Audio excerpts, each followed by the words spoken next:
Louisville, home of the best scrapper. Also, home of the best rapper. Flow dapper, here's another chapter. Ride through, attack you, ride away your laughter. This is what I'm after, blowing on that rapper. Purple Dro, keep a bunch to blow. I don't serve it though, murder flow. If it goes down, I'm the first to know. Y'all niggas late, like the Conan show. Overdose, overload, sharp flow, leaving with the open throat. Lewis Keys, cool as Nova Scotia snow. Puff a blunt, poke a hole, nigga, you supposed to know. Lewis Keys, blowing blunts on the open road. Fuck a cop, fuck a speed limit, drive overdose. Keep a bad bitch, hips wide like Oprah's nose. And you know that I'm a fool, my freestyle's wet, I'm floating in the pool. You should pay your tuition, you're going to my school. Principal keys, you niggas getting held back. Fuck them little sacks, you can have your bread back. No refund, well here the G's come. Hit your ass up, leave you with your fucking head crack. Louisville, Kentucky, 502. Louisville, Kentucky, 502. Louisville, Kentucky, 502. Louisville, Kentucky, 502. Louisville, Kentucky, Louisville, Kentucky, Louisville, Kentucky, 502. Louisville, Kentucky, Louisville, Kentucky, Louisville, Kentucky, 502. Louisville, Kentucky, 502. That's where I'm from, player, how about you? I'm from the city where the hate is familiar. I'm from the city where the haters will kill ya. I'm from the city where they like to gamble. Dice game, get robbed, niggas to scramble. Head for the hills, nigga, duck and dive. No bullshit, no shuck and jive. I know a lot of guys got shot and died. A lot of good guys didn't see 25. Recognize it's a blessing being alive.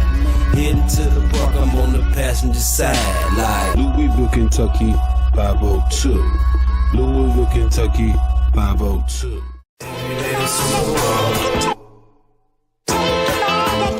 Every night's game 7. I'm ballin' like the playoff. I'm ballin' like the playoff. I'm ballin' like game 7.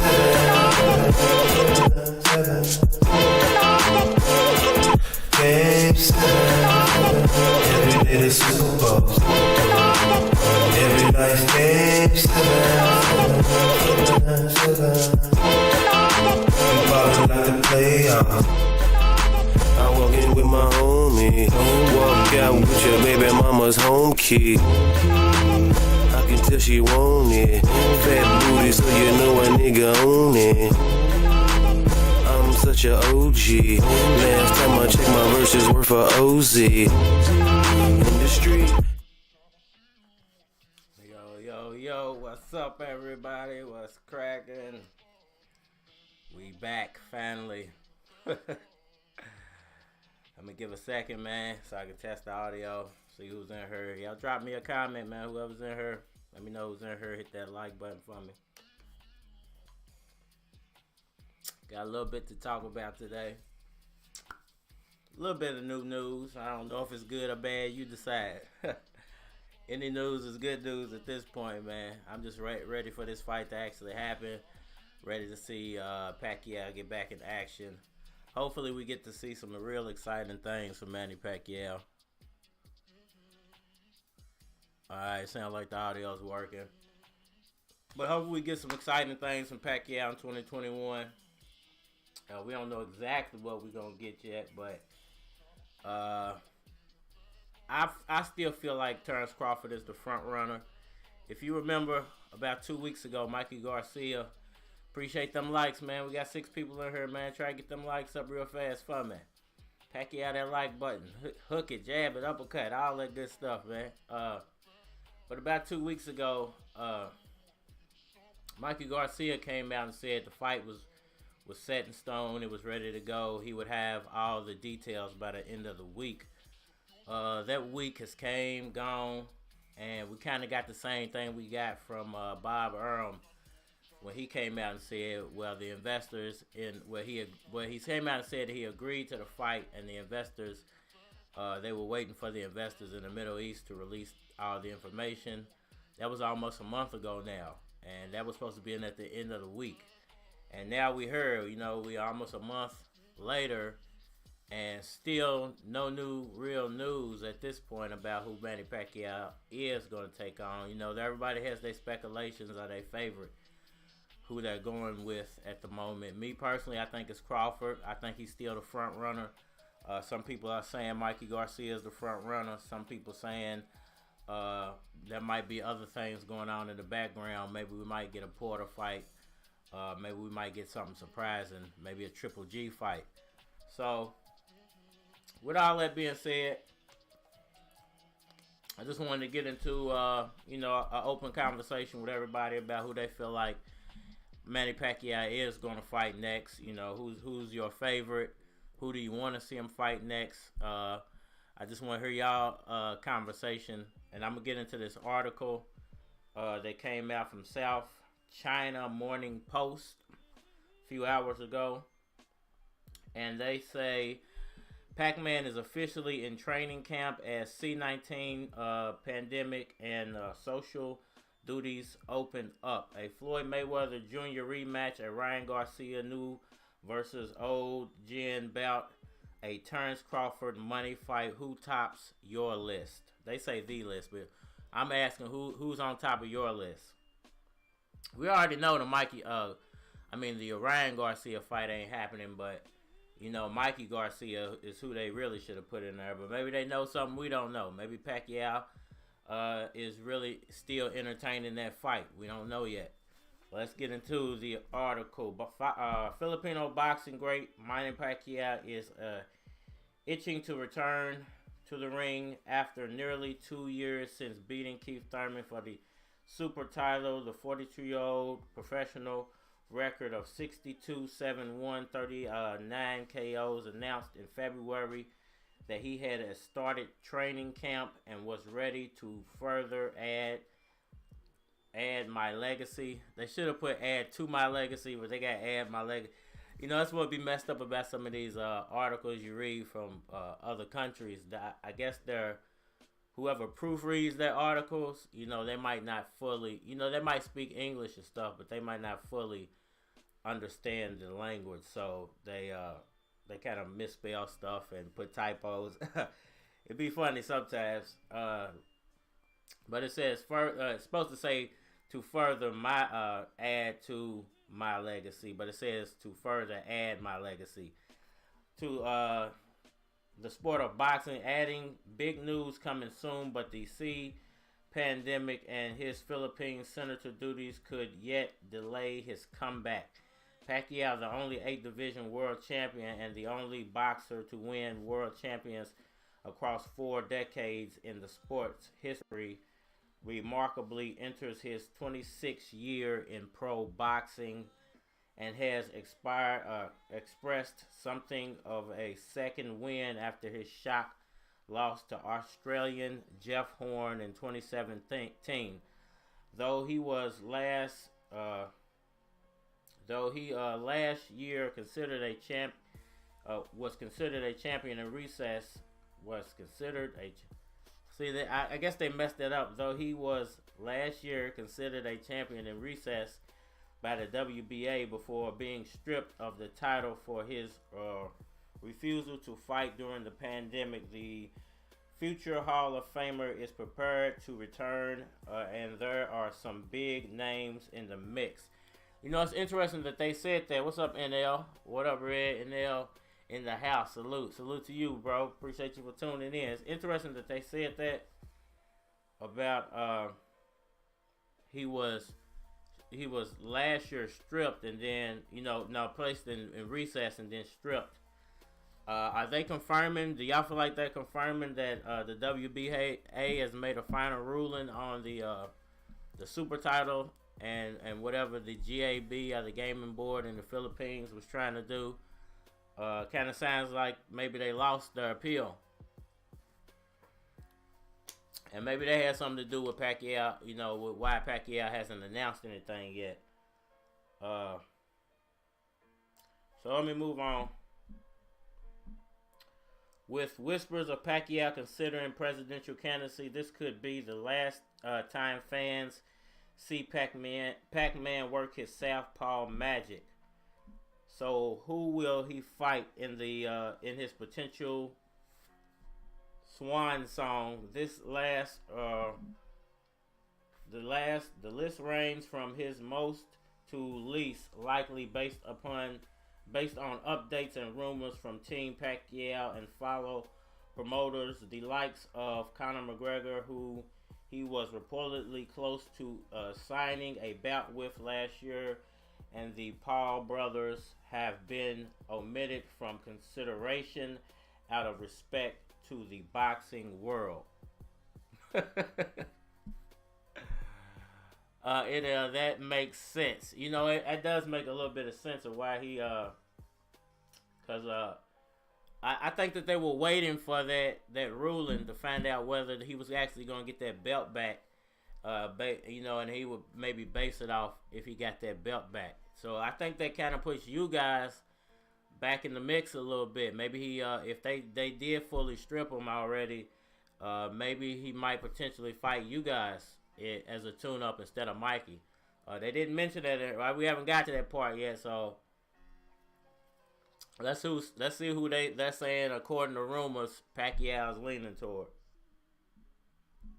All right, so first off, they got Mikey Garcia, 41-30 KOs. The former 4-weight world champion is clear front runner to them because I feel like Crawford is still the front runner. After Pacquiao specifically mentioned he was of interest in March. We're leaning towards Mikey, but we're also talking to Terence Crawford. It depends on who I get to face, but what's important is I'm ready.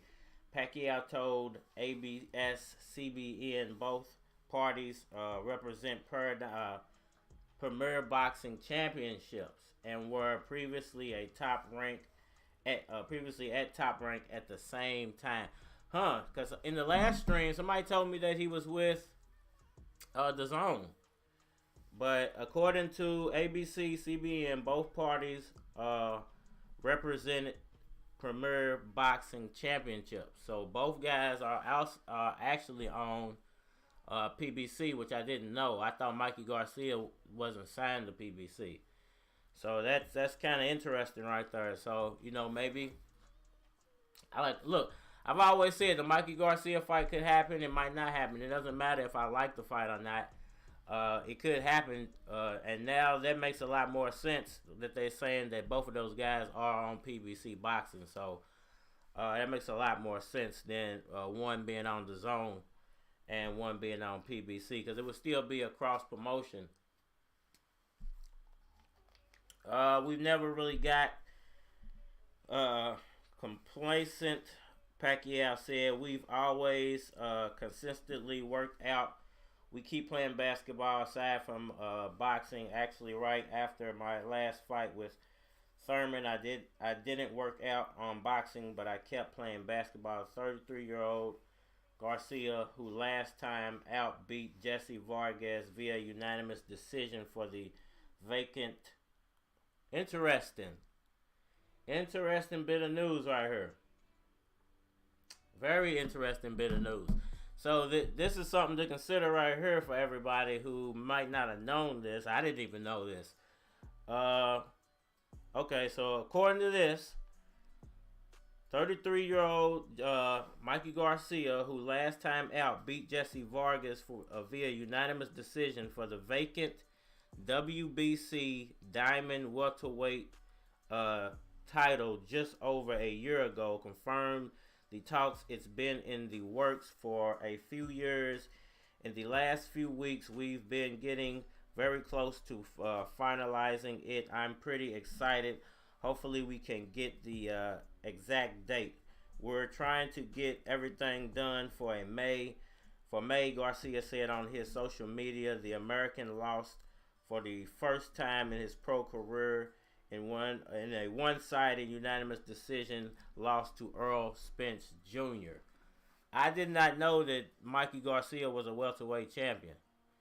So all this talk that everybody's been doing about a unification fight, I never even considered that Mikey Garcia. I was always wondering why he was so highly ranked as a welterweight. Because he's only had 2 fights as a welterweight.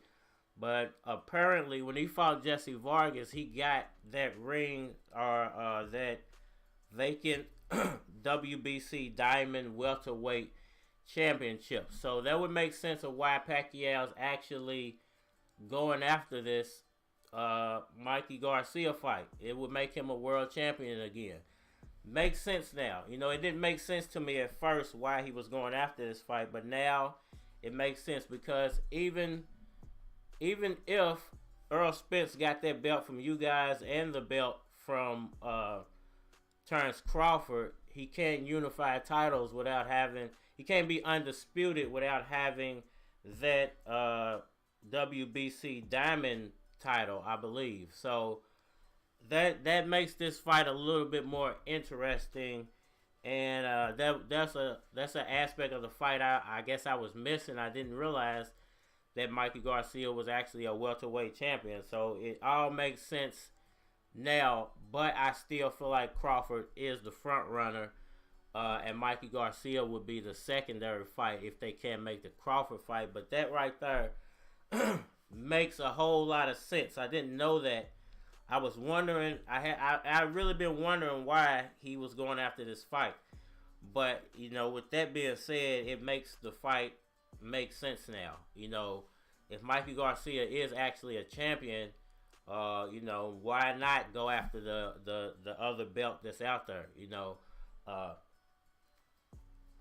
So Jesse Vargas didn't go into that fight as a champion, but if he would have won that fight, according to this, he would have been a champion. I asked a few people, who had that other belt. Some people said that Spence had that other belt, but according to this, Spence doesn't have that other belt. Spence doesn't have the diamond belt. Spence has the IBF and the WBO, I think. No, he has the IBF and the WBC. Terence Crawford has the WBO. And according to this, Mikey Garcia has the WBC Diamond title. But I've never seen him with the belt before. So I've never seen him with the belt. So if anybody can, I won't say if anybody can, tell me if that is completely 100% true. Have you ever seen Mikey Garcia with this belt? Did anybody actually watch that Mikey Garcia Jesse Vargas fight? Somebody please, if you could clarify that right there for me, please let me know. Because I this was something I did not know. This is brand new news to me. So please let me know if y'all know. I'm gonna look it up here in a second. Let me get to the comments real fast. And I think they work up to the lion. If you ask, I think they woke up the lion. If you ask me, I pissed a piss pack with something to prove his next opponent better watch out. I don't know what you meant by that exactly, but I tried to get it as best I could. I think they woke up the lion. If you ask me, a piss pack with something to prove his next opponent better watch out. Okay, man, I was trying to put the sentence together, but okay, I get it now. That's very true. I don't think Pacquiao was ever asleep, man. We gotta realize Pacquiao, his last few outings look great. I mean, I don't understand why people keep saying he's gassing or he need a tune-up or all this stuff. He looked great in his last few outings.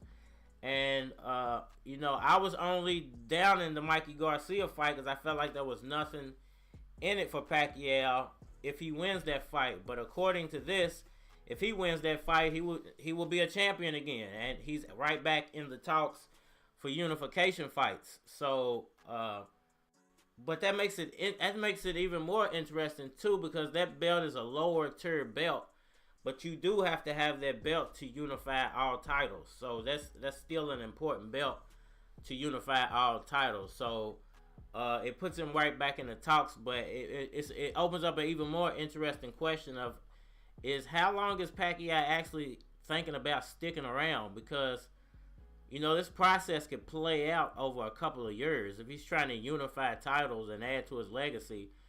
I've been wanting to put together these videos about what he's doing as far as his political aspirations and whether he will or will not actually run. But I haven't got to that yet. But I need to start working on that because I think that's going to play a role in what's to come for Pacquiao. And it does open the door for a question of if he's going after this lower tier belt. Then how long is he actually thinking about sticking around the sport of boxing? Is he actually thinking about going longer than the year of 2021? That just opens a whole new can of questions for me right there about this Mikey Garcia fight. So I think that the Terence Crawford fight is the money fight. I think it's still the front runner fight, but that right there makes that whole Mikey Garcia fight look a whole lot more interesting to me. Now that I know that piece of news, I was waiting for some news like that to come out to actually make a video, and I have skimmed the article. I haven't read the whole thing, but I'm glad I didn't read the whole thing because it makes it a little more interesting for the live audience. Because y'all getting this news right here live with me. I didn't know that Mikey Garcia was actually a champion in the what. And if you watch my lives, you'll know that I've been asking this question for a while of how he. Why is he ranked so high? Because when I go look at the rankings, it doesn't say anything about that diamond belt or what that diamond belt even means. But if he's a champion, he's a champion. What did you think of the Estrada Gonzalez fight, man? I'm pretty sure y'all didn't see it. Okay, so we were supposed to live stream the Chocolatito fight, right? I told everybody in the last stream I would live stream the Chocolatito fight. But I didn't realize the same day was the Breonna Taylor 1 year anniversary. So when I found out that it was the 1 year anniversary of the Breonna Taylor incident, I had to give that priority. So, I go march and I go down there and I participate in the protests. When they have stuff downtown, man. So I went down there. They had a big rally. It was a lot of celebrities there. To name a few, but to name a few, they had the cast of the Real Housewives, and Young Jock was down there. Mason's always down there. My son, he's always down there. Benjamin Crump, who is a very big African American lawyer. You might know about. He was there. Dr. Umar Johnson. A few of y'all might know who that is. Some of the Moorish brothers who come into the chat, they might know who he is. But he was down there, and I actually got the march next to him. Now, I'm not one of those people who try to, because I could have live streamed the whole. I did live stream it, but unfortunately on YouTube, when you do one topic most of the time my topic is boxing talk. So when I live stream something that's not related to boxing talk, they really don't show it to a lot of people. So a lot of people didn't get to see that I was down there. But you can go back and look if you want to see what I filmed, what I did film. You can go back and look. But anyway, I did march with Umar Johnson. I could have, my battery ran out on my phone, so it was like on 5%. So by the time the speeches got over with and everybody started marching, I couldn't actually live stream who I was marching with. So Mason was right in front of me. And then as we started marching, Umar Johnson was just like mingling in the crowd and talking to people. And one of my little homies, not one of my little homies, but one of my homies, he, he's big on his talk as far as, religious talk. If you don't know, I'm actually a Muslim. It is what it is. I'm actually a Muslim. So, you know, we're both Muslims and we came up together. So we marching. And he's like, man, I'm gonna go ask Umar about this such and such, yada yada or whatever. I'm like, man, stall him out, leave him alone. You know what I'm saying? He don't probably want to get in there, but he one of them dudes. He don't care. He gonna go spit his talk. So he went over and talked to him, and I just kept marching. So they was talking and chopping it up, and you know, right after all this happened, and Umar walked off, I was talking to my uncle, actually my cousin, who's a big, you know, like preacher slash up here, because some crew was filming him, and some white lady got pushed down by these dudes, by these some Israelite dudes. I ain't even gonna lie, some Hebrew Israelite dudes. They didn't got it. Well, they didn't push her purposely. They pushed some dude, and the dude fell into the chick, the white lady, and she done fell down and cracked her head and stuff. So, you know, I really wanted to swing on her because I'm thinking like, dude, why would you swing on a white lady down here? You know, you about to start, but I didn't know the whole situation. And then the security force that's down there who's carrying SKs and rifles and AKs and stuff, they ran up on him. So me and my homie just kind of walked off, just to, you know, I ain't want to get involved in it after that. But, you know, so if you wonder why I didn't do the Chocolatito fight, that's why. I mean, I was tired. And then, you know, by the time the fight came on, I'm like, man, you know, I don't even feel like doing it. Tell you the truth, I didn't even feel like doing it then. So I end up, and then my last video, I was just riding the city and ran into the street races. So I live streamed the street races that was going on downtown. So you can check that out. The one before that is the Breonna Taylor March. But back to the Manny Pacquiao talk. So if y'all interested in me getting a little deeper into what's going on in Louisville, Kentucky, man, y'all let me know in the chat. I hit that like button for me. Pacquiao that like button for me. We can, you know, I'll start live streaming more of what's actually going on in the city. It's crazy up here right now. A lot of people are getting murdered around this case. And you know, I don't want to tell too much, but a lot of this stuff with these murders got to do with this case and corruption in the police department, man. And it's wild up here right now. Y'all think it's just this stuff around Breonna Taylor and some civil rights stuff, but it's going way beyond civil rights and a unjust homicide. It's going way past that at this point. But let's get back to the chat and back to the boxing talk, man. Alright, so if you want to know why I didn't cover that fight, that's why he asked about the Gonzalez fight. You know, that's why I didn't get to none of those fights on Saturday. I definitely will be getting back on track, and I plan on bringing up a lot of new stuff to the channel. Patrick Carter, they are taking too long. You know, if you just heard what I said, man, about Mikey Garcia and him holding that title, it makes that Mikey Garcia fight a little bit more, I won't say lucrative, because I still don't think fans will tune in the masses to watch it, and I still don't think it's a great fight. I still think Pacquiao will destroy him, but it makes it more interesting for Pacquiao, because if he beats Mikey Garcia, he does add to his legacy by becoming adding another notch on his championship resume. So Patrick Carter, I think that's why it's taking so long, man. Peter Vaughn says, NL agree. Orlito, what's good, man? Hey, Red, I think Pac-Man is busy for the upcoming campaign for the presidency. You know what, Manny Filipino don't like the idea. He even gets a lot of criticism right now. You know, like I said, I want to do some stuff surrounding that, so I don't want to give too much away yet.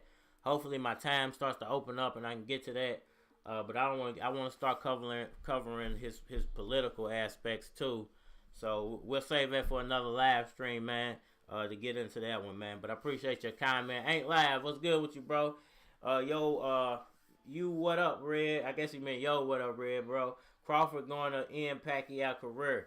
Man, that Mikey Garcia fight is now looking a little more interesting. So what I was about to say is it might be a 50-50 negotiation right now going on with Bob Arum, or not Bob Arum, but with the with PBC and with the investment group in the Philippines. You know, PBC might be actually trying to match what the offer maybe for a Mikey Garcia fight, which I don't understand how they would match that offer. But you know, obviously they got some type of money because this Mikey Garcia talk is real. So it's gonna be interesting how this plays out and which way Pacquiao actually goes with this. Knowing what I know now, you know, I'm not gonna talk down on this fight no more. Even though, like I just said, I don't think it's gonna sell very well, and I think Pacquiao still destroys him. But Mikey Garcia is a welterweight champion, which I didn't know, and nobody really mentions that fact. He don't even mention that fact. I've never seen him with this title, but he holds a title. So technically, if Pacquiao beats him, he'll be a champion again. Hey, go figure. I didn't know. I had no idea about this the whole time. I don't know if anybody else knew about that, but I had no idea about this the whole time. So it makes that. Listen, if they can't make the Crawford fight, it makes sense why he would go with Mikey Garcia next. You know, let me say that. But I think if they can still make the Crawford fight, he's still the front runner. He's still the guy that Pacquiao wants to fight. Mikey's not the guy Pacquiao wants to fight. He doesn't, you know, I don't feel like that's who he wants to fight. But, you know, it has been said, and I've said it many times too, that there's something going on in the Middle East as far as the goes with the pandemic, and I guess they're having problems finding a venue for that fight. So it just makes the Mikey Garcia fight that much more interesting that he's a champion. Now I don't know. Let me get on to the chat, man, so I can see what y'all saying about this title. Pac says, "Sup, ladies and gents, hit that like button. Pac is here. What's good with you, Pac? Pac, appreciate you, man. I'm gonna go ahead. Hey, Pac, I'm gonna go ahead and make you a moderator, man, just in case we get any foolishness going on in the chat. All right, so I'm gonna go ahead and add you in there. You are now a moderator of the chat, man. I appreciate that. Or Leo, interesting, makes sense. Yeah, it does, man. It makes a lot of sense to me now. It didn't make sense to me at first, but it makes a lot of sense to me now that he would actually negotiate with Mikey Garcia. I still don't understand why he wouldn't go with you guys. I think you guys are still a better tune-up because his body type and the way he fights mimics Crawford and Spence a lot more than Mikey Garcia. But hey, if he's gonna become a champion again off that fight, it's an easier way. Like I said, that's a very easier way of getting your name back in the unification talk. So what I can see playing out now, and it makes a lot of sense too of what they said before about Manny Pacquiao being placed as champion in recess, and now in 2021 being stripped fully of the title. They didn't say fully, but they said he's been stripped of the title. So we all know that that gaming board was trying to get Pacquiao's belt back. Obviously, maybe they know some news. This is a Filipino news source. They obviously know some news we don't know about that appeal to the WBA to get that. So if he's not going after you guys, that means that clears the way for you guys to go fight Spence. Spence could go ahead and get that title from you guys, because I don't think you guys beats him. I think he gives him a good fight, but don't beat him. And I think it's a great, another great tune-up for Earl Spence to have going forward. And what could possibly happen is that we could get this Mikey Garcia fight in May, and then we could actually get Terence Crawford Pacquiao in September. And if Pacquiao wins that, we could possibly get Pacquiao unifying all titles with Earl Spence Jr. in 2022. So it makes sense to me now. It didn't make sense to me before why he would go the Mikey Garcia route, but just from what I've read so far in this article, I would think, you know, that might end up being the route he actually takes, because he eases his way back into the championship ranks, and he could set up for an even bigger fight when everything is open in the summertime with either Terence Crawford or Earl Spence, whoever brings the most money to the table. at that point. So let me know what y'all think about that moving forward. Let me get on into the chat. Orlito says, yeah, bro. Peter says, I'm looking for a PAC to beat Garcia. Boar the Gore, did you check Charlie Zlinoff? No, I didn't get to watch any of those fights. I'll go back and watch them. I definitely want to see what's going on with that Chocolatito fight. But I didn't get to watch any of those fights, man, over the weekend. I didn't get to watch anything, like I said. Peter, don't worry, I got you. We fly. PAC salute from Peter. Catch money. Mikey looks like a tune-up fight for Pacquiao. Butter, what's the latest? Manny versus Bud again. Orlito, Peter Von Pac-Man gets a lot of hate right now for such reason. So maybe they're gonna consider Crawford because they would want to get the people back to his side since Filipino fans like him fight Bud. I agree with that, man. I think he is getting a lot of backlash for mentioning Mikey Garcia.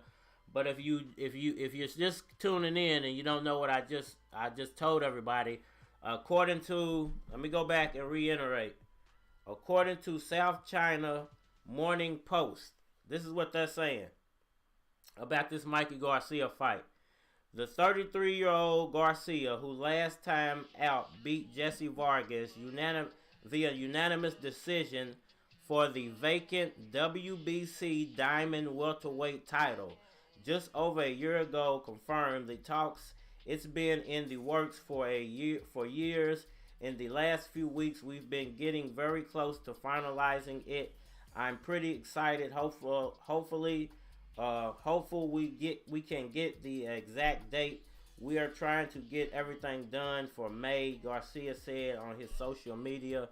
The American lost for the first time in his pro career in a one-sided unanimous decision loss to Earl Spence Jr.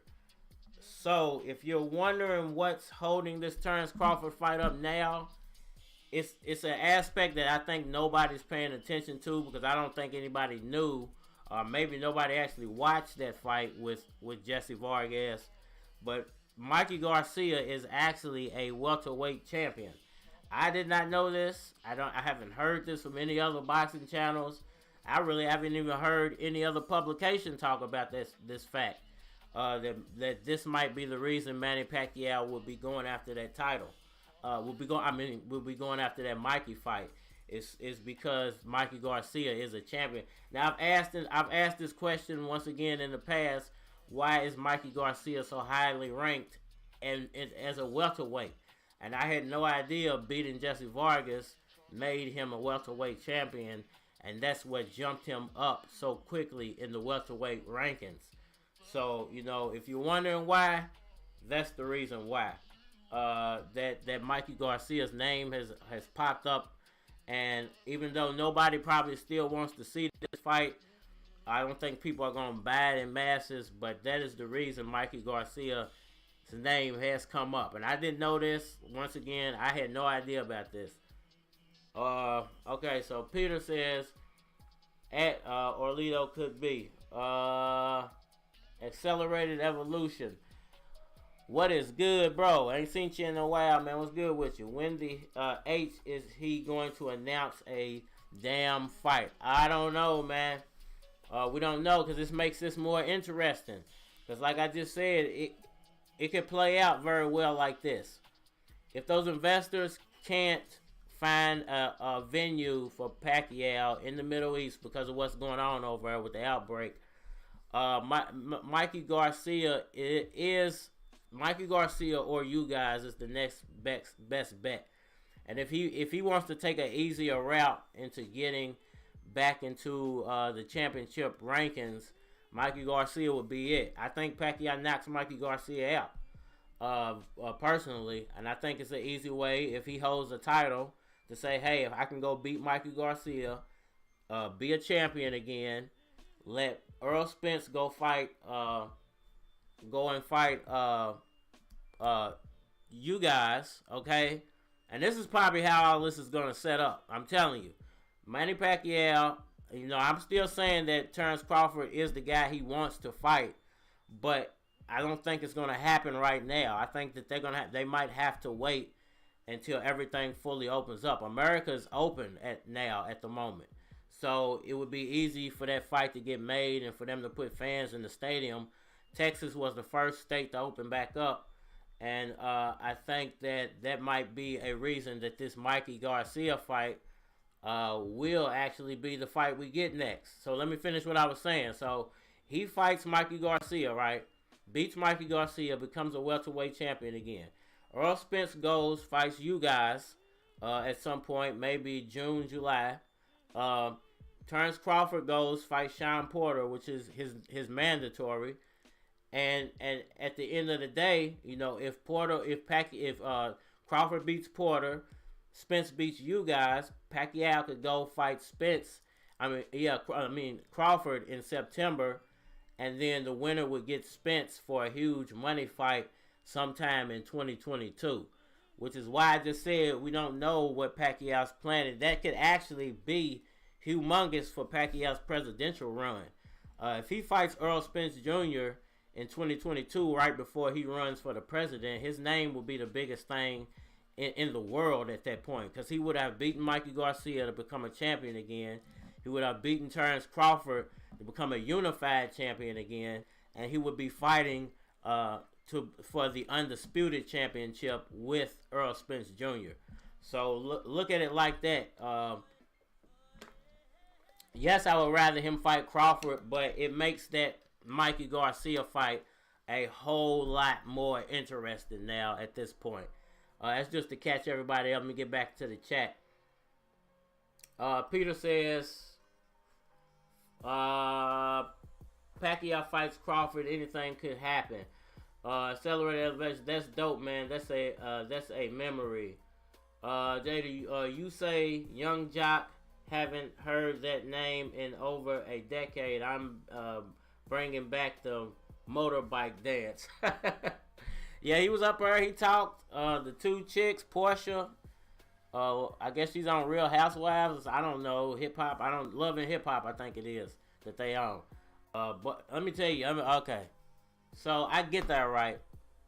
I see one of my other homies, not the dude I was walking with, but one of my other homies I used to rap with, right? So I go give him a pound, say what's up, you know, and then I start walking toward the stage, right? And it's this chick who walks past me, and she got on this skin tight purple and pink suit. And when I say her butt, her butt looks like it's two midgets sitting in the back seat of a 74 Cadillac. That's how big dude. It was ridiculous, dude. When she walked past me, I'm like, what the? I don't, cause you know it's bad chicks in Louisville. We got dope chicks in Louisville, but that's Atlanta. That's Atlanta booty. You know that's Atlanta booty, and you could tell that she wasn't from her. I'm like, why is this chick? Cause I normally when I go protest, I be seeing some dope chicks, but I don't be seeing chicks like that up her. I'm like, why is this chick up her? So, you know what I'm saying? And then I see her get up on stage, and then I see the other chick that was with her from Love and Hip Hop, and her booty's just as big as her. I'm like, what's going on? Because I didn't know they was going to be there. You know what I'm saying? I'm like, what's going on? Then they got into the whole talk, and then they started talking, and they said who they was and stuff. So I'm like, oh, I didn't know. I'm like, damn. Her booty, I mean, it looked real, too. I'm not even going to sit up here and lie, because I be like most of them Love and Hip Hop chicks. They butt ain't even real, but that was real. That is real. That is real. It was, man, ridiculous. Is all I can say. Ridiculous, dude. And she's like a cute chick in real life. Like, she had no makeup on or nothing. So I'm not gonna sit up here and lie and be like, you know what I'm saying, them chicks is made up. And she ain't fake. She got up there and gave a good speech. I'm not gonna lie about that either. You know, I don't watch Love and Hip Hop. I don't really even know who these people are, but I know now who they are. And she gave a decent speech. Her friend gave a good speech. Young Jock, you know, he said what he said. He said some decent things. Y'all can look it up. It's all online. It's not on my channel, but it's all online. He said some good stuff. and then we all went marched and stuff. I didn't see Young Jock marching though. I don't know if he marched. I know the other two little chicks, they marched. I don't know if Young Jock marched though. To answer your question, yeah. Peter says Pac still has legs and he hits hard. Okay, I believe you on that one. He still got the legs to do it. Listen, I don't think he needs a tune-up personally. I don't feel like he needs a tune-up. I would like to see him go straight into the Terence Crawford fight, but the problem with that Crawford fight is they have to fill a stadium to make that fight happen, and I don't think those investors want that fight to be outside of the Middle East. They want it in the Middle East. They want that fight to help generate money for their country. So, you know, that's why they want to put that fight on. And the only way that's going to happen is if they can put it in a big venue and fill that venue up. So it's not saying that Terence Crawford fight isn't going to happen. We're saying it might be placed on pause on purpose because it's too big of a fight and it can't happen where they want it to happen at the moment. Now, what I just told you, this is why Mikey Garcia has stepped into the picture. Mikey Garcia is confirmed as a welterweight champion, which I didn't know. He's a welterweight champion, so it's just a way for Pacquiao to get another belt, to get back into the championship rankings, and to set up for possibly maybe that actually makes him Terence Crawford's mandatory in some type of way, or maybe Earl Spence's mandatory, something, but it makes him a champion again, which is basically what I'm saying, and it makes that Crawford fight even more interesting if Pacquiao and Crawford go in as a champion. Because if they both go in as a champion, I think Pacquiao would be able to generate more of a crowd. We all know Terence Crawford doesn't generate a crowd.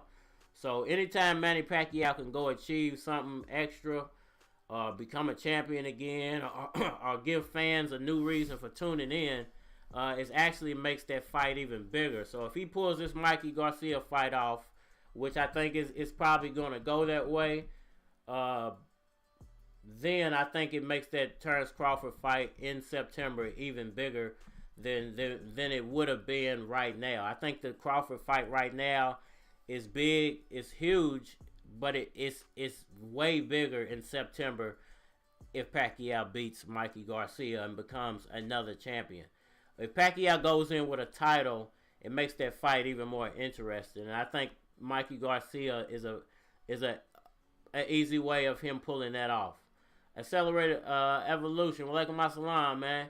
Appreciate that, man. Appreciate that. I really don't put that out there on YouTube, man, a lot. But, you know, it is what it is. I'm about to start introducing new content to the channel. So, you know, definitely, man. I'll let people know that now. Yeah, I am Muslim, man.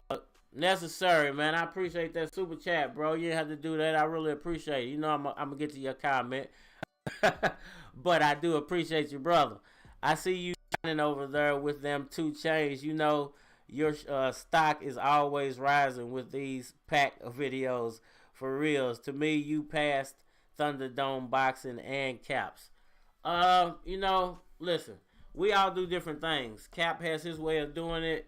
Thunderdome's always hit his way, and he's like, and no problem with Thunderdome, man. I'm not gonna sit here and lie. The first 3 boxing channels I ever followed on YouTube was Enter the Arena, when him and T Streets was working together. They was working together at the time, so I followed him. That was one of the. That's not the first, but they were one of the first boxing talk channels. There's a difference. Let me break this down. There's a difference between boxing talk. Once again, I appreciate that, Necessary, man. There's a difference between boxing talk and boxing news. I try to combine them both because I think, you know, I benefit from combining both of those audiences. And I'm gonna break it down what the difference is. ES is boxing news. You know, actually, I think the first boxing news channel I followed was Marcus Vega. What's the name of Marcus Vega's channel? I can't remember the name. Fight Hype. That was the first channel I ever followed. Cause I think him and ES News have probably been around for the longest. So I was following Fight Hype first, then ES News, then I found Enter the Arena, and I found Enter the Arena because they covered at the time Pacquiao the most. They were doing the most Pacquiao talk. So, you know, those are the first guys I ran into. And then I found Thunderdome. Thunderdome's been around for a very long time. You know, I found Anthony a long time ago. He was doing boxing talk. There were a few other guys that were doing it at the time too, but those were the original Pacquiao channels to me. It was Into the Arena, and then it became T Street's Controversy. So those were actually my two original Pacquiao channels, and Thunderdome. And then there were a couple other guys that I used to follow. So those were the originals. So I've never shaded Anthony for nothing. Never got nothing bad to say about Anthony or Thunderdome. He's been doing this longer than I have. You know what I'm saying? But I did it in a different way, I feel like, than him. I learned stuff from him, watching him. I learned from them guys. And then I started, you know, as time went on, I started watching guys like, what's his name? I forget his name. Counterpunch Boxing Talk. You know, I started messing with him. And I saw how he was doing. I ain't gonna lie. I saw how he was doing what he was doing. And I'm like, okay, so he's doing a daily thing, and he got his own little way of doing it. Let me take a little piece of what he's doing as far as the daily stuff. And that's when I started launching daily Pacquiao talk. You know, he gave me the idea of doing daily Pacquiao. He wasn't doing daily Pacquiao talks, but I'm like, okay, if I can be the guy who gives everybody their daily Pacquiao talk, I'll probably grow quicker. So, you know, I give all them guys credit, man. I give them their credit. You know, those were the original channels. Into the Arena, haven't seen them long time. T Streets is now T Streets Controversy Live. Thunderdome still around. You know, and you know, I ain't got no problem with them guys, man. And Caps is kind of new, but Caps is gonna grow real fast, man. Caps is gonna grow really quick, and you know, is the reason why, you know, I even approached him, because I know how fast he's gonna grow because I see what he's doing. I wanted to help him in any way I could, and you know, he's a cool dude. So it is what it is, man. Let me get back to this, but I appreciate that again, necessary, man. Appreciate you. Boy to go. I think your favorite color is red. Maybe you like the Christian rock band Red as well. I never heard of them, bro, but I'm about to check that out, man. My favorite color is red because I'm from Louisville. It's the bluegrass state, but Louisville is a city on the island of Kentucky, basically. And you know, Louisville Cardinals is the big show in Louisville, man. We don't have professional basketball here anymore, so you know, everything is Louisville, man. So I base a lot of that out just off the color of the Cardinal. You know, that's my favorite color, like red.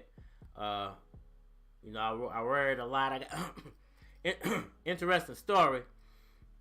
So I got into a lot of fights when I was younger because I wore red all the time. We got a lot of gangs here, you know what I'm saying? A lot of guys are Crip. Actually come from my neighborhood. It went back and forth. It would be Blood for a few years, then it'd be Crip for a few years. So my neighborhood went back and forth, had a lot of shootings, a lot of fights and stuff, a lot of drugs and stuff. But when I was coming up, man, so, you know, I would wear a lot of red when I go to the club and stuff. So everybody thought I was a Blood. But I'm telling you, know, I used to tell people, like, dude, I don't gangbang. I've never been a gangbanger. I just always kind of knew how to get a little bit of money, hustle, you know, get money. It ain't always got to be drugs. I just knew how to get a little bit of money. So I would be fresher than some of these gangbang dudes a lot of the time. You know what I'm saying? A lot of the time. And I would have on the opposite color of what some of these people liked. And, you know, I would get into fights because of that, man. And one fight in particular I remember, I'll tell you about, a little bit about. It was funny. Now that I think back on it. So I'm coming off the bus, going to my cousin's house, walking down the street. And there's some dudes that my cousin fools with sometimes, but I didn't really know the dudes personally. He knew them. I didn't know them. You know, okay, so I'm walking to his crib, listening to my music. I got on probably some red something. I can't remember. Might have been a red jumpsuit. Matter of fact, I think it was. I had bought a red jumpsuit, like a red khaki jumpsuit, and I had on like some red Jordans my brother gave me. Matter of fact, and a red bandana. I think it was a Cardinal bandana. Matter of fact, and I just got my grill. Everybody asked me about my teeth. I told y'all that the grill is what must mess my teeth up. But we didn't really mess them up. I was just young at the time, like 15, 16. And I got a grill before my teeth got into their permanent position. So, anyway, I got all this gold on, you know. I'm walking through the little Crip block, I guess is what you can call it, because them dudes moved in and they was Crips. And I guess they didn't know that was my dudes, my peoples. You know what I'm saying? It's my family. We not blood, but that's my family. I've been knowing him. That's my oldest friend in the world. I call him my brother. So he starts yelling all this gang stuff from the porch. You ain't come around here with this on and blah, blah, blah, cuz. And all this stuff. So I'm like, okay, cool. I just keep walking. I'm like, cool. I'm thinking I'll be back. So I go back over to my cousin's house. And I get to my cousin's house or whatever. Because, dude, this is what's funny about the whole thing. I know dude from the club, right? But he was on the watch, so he was on the watch, right? So he wouldn't come out the yard. So he's yelling all this from the porch, and I didn't realize he had the thing on his ankle until I go back. But anyway, let me get back to the story so I get back to the box and talk. All right, so I get to my cousin's house. I'm like, dude, bro, you know, dude around the corner's tripping, man. You gotta come over here with me just to make sure I don't get jumped. I'm about to go back over here and let him know what's up. And no shade to my other cousin, man, but his brother was like, man, you tripping. Don't go back over. You better get my brother shot or whatever. I'm like, dude, I got him. He's good. You know what I'm saying? I just need to make sure I don't get jumped. I felt like at the time he was wrong for not going over with me too, to make sure I ain't get jumped. But, you know, it is what it is. He don't get down the same way I get down. So I don't blame him. It is what it is. But a couple of my homies went with me back over. But they don't realize I didn't grab the pair of scissors. I'm going to try to stick his dude. In my mind, I'm going to try to stick his dude, right? So I don't even really care. I'm going to try to stick his dude. So I get back over and I keep the dude's yelling from the porch again. And I'm like, dude, all right, if you want to fight, let's fight. But just shut up and let's fight, right? So he's like, nah, man, I ain't even gonna fight you. I'm gonna make my little brother fight you, right? So now I see the ankle monitor on his hip, on his ankle or whatever. So I'm enraged. I'm like 15, 16, like I said. I might have been like 17, somewhere around there. I'm enraged, you know what I'm saying, young. And so his little brother comes down there, and he said something. What did he say? He said, he looked at me like we eye to eye. We look at each other. He's like, don't move because I'm back. Like some movie stuff. Like something from a movie. Like one of them Jody, I think it was his baby boy, where he like tell the dude, like, don't move, I'm going to pop you. So I stood there, and sure enough, the dude fired off on me. So the dude fires off on me, right? Bam! He hits me. But I guess he wasn't expecting me to hit him back. So he hits me, boom, I go back, and I socked him, bam! And the dude was so surprised how hard I hit him that he didn't even want to fight no more. So he popped me, I popped him, and we kind of tussle, and then the fight's over, right? So I dropped the scissors. I didn't even get to stick him. I dropped the scissors when he popped me. I ain't gonna lie. So, you know, and then my cousin and them start walking off. And I actually seen my brother, and I'm so enraged and stuff. I was gonna go do some other stuff, and so that's the end of the story basically. But the funny part about this story is, so I see him in the club after he gets off the watch, right? And now he want to be friends because he see I ain't no punk. So now he want to be my friend because he see I ain't no punk. So he cool. He dapped me up. We hugged. We squashed it. You know what I'm saying, or whatever. Because he knew I wasn't no punk. So, you know, that's what made it funny to me. But he's cool now. Every time I see him to this day, He dapped me up, pound me out. You know what I'm saying? And he know I ain't no blood. He still do his Crip thing, but he know what's up. I don't get down like that. But if you want to fight, we gonna fight, dude. What's funny about that too is we didn't even ever fight. He didn't want to come off the porch. I would have, you know what I'm saying? He didn't even want to come off the porch, so we didn't even never fight. So I fought his little brother. All right, let me get back to the chat. That was a long story, wasn't it? Let me get back to the chat. Okay. What was that? Mikey is a great fighter. Mike is a decent fighter. I didn't, listen, I don't feel like he's proven at welterweight. Personally, I don't feel like he's proven at welterweight. But he is a champion, according to this article. So it makes that fight more interesting because Pacquiao is actually going to get something out of it if he wins. He's not just going to be fighting him for no reason. So, I might personally think that Mikey Garcia can't beat him, and I don't think it's a great fight that will sell well with fans. But I do feel like Pacquiao gets something out of that fight, knowing what I know now.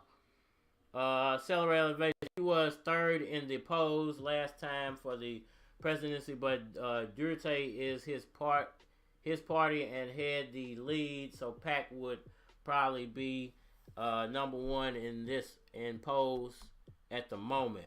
Interesting. Yeah, man, like I said, I don't want to get into the politics stuff yet. Well, I'm going to save it for another live, man. I got some stuff about that I want to talk about. Cash Money. Mikey going to be looking like a young Marquez come fight night. I mean, he might. He was up at 180 pounds.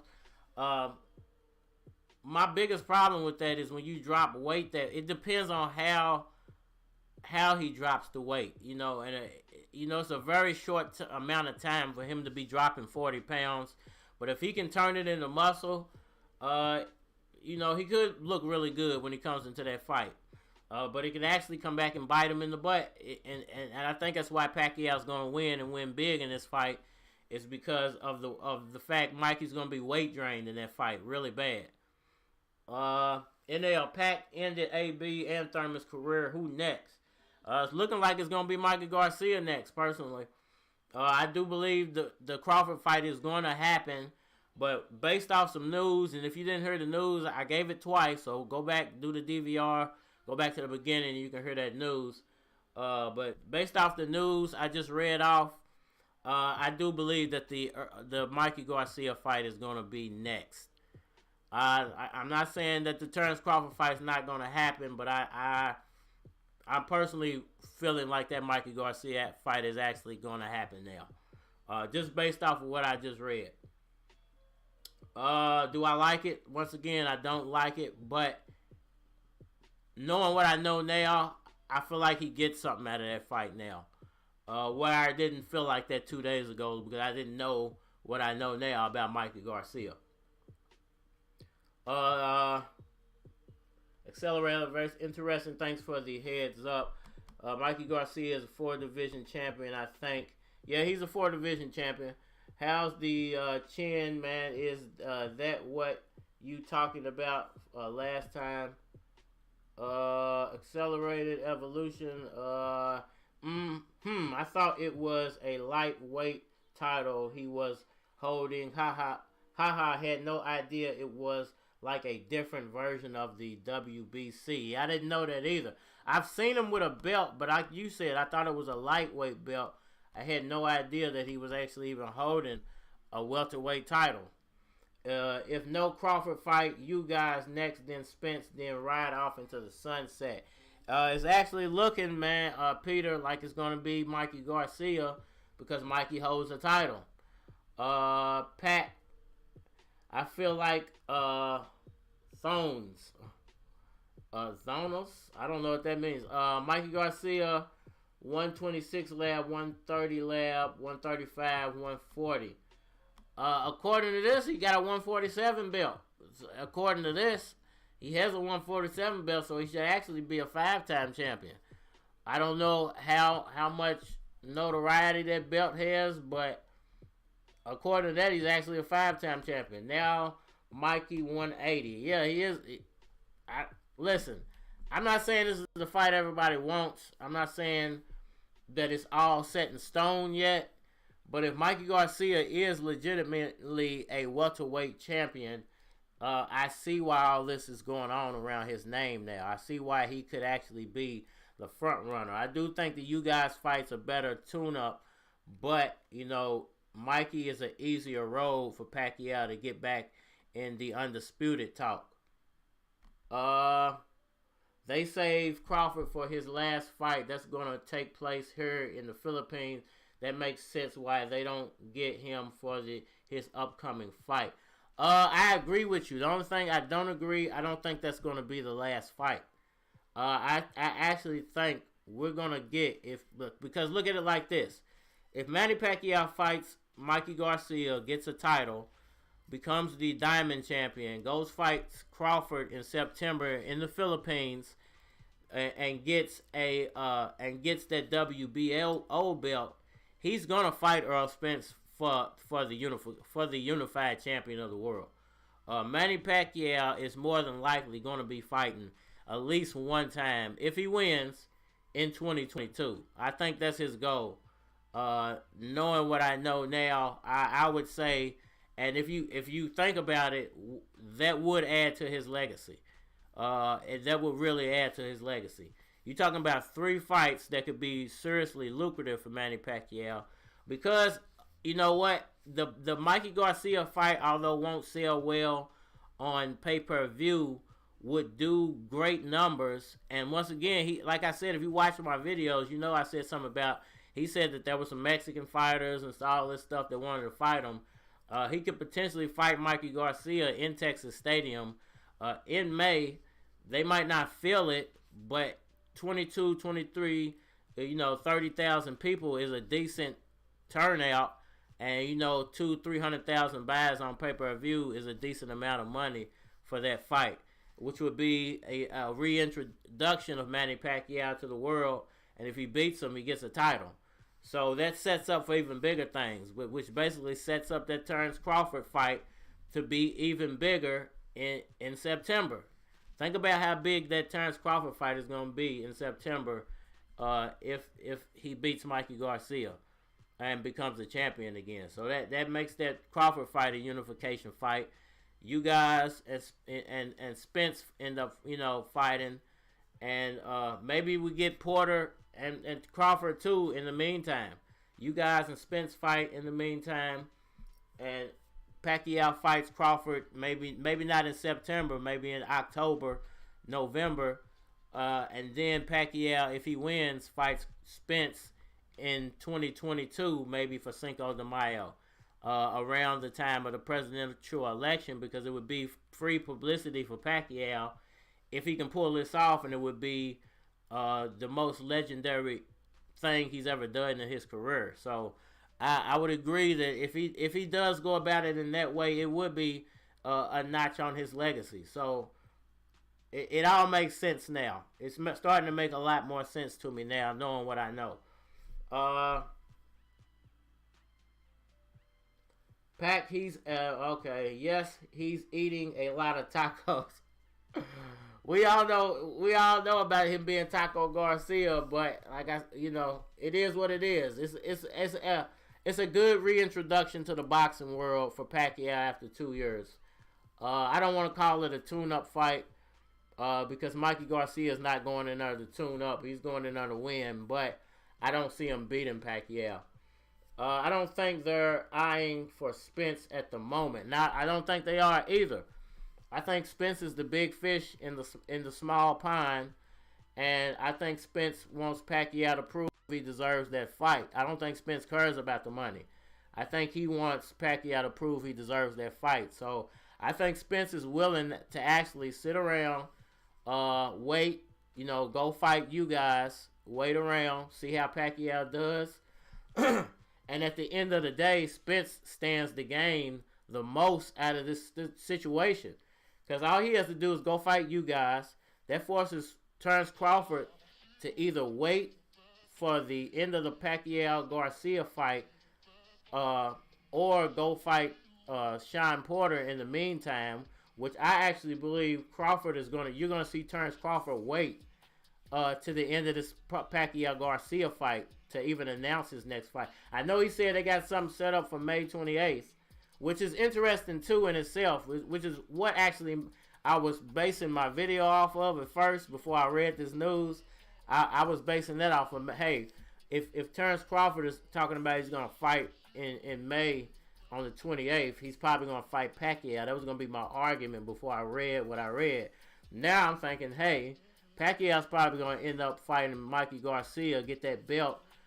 Terence Crawford's probably going to end up fighting Sean Porter just to keep busy, you know, and to be honest with you, Sean Porter is the perfect tune-up fight for Terence Crawford before a Manny Pacquiao fight, because I feel like Porter knows Manny Pacquiao very well, and he sparred with him already, so he knows a lot of what Pacquiao does, and I think if it would help Crawford to fight Porter in preparation for Pacquiao. So I actually think that's the direction Crawford and Bob Arum are probably going to go in. I feel like Pacquiao's going to fight Mikey. Crawford and Porter is going to fight in May.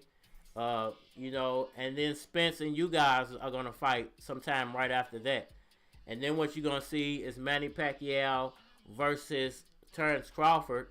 And then you're going to have Earl Spence wait around for the winner of that fight, because win or lose, Spence stands to gain the most if he waits around for that fight.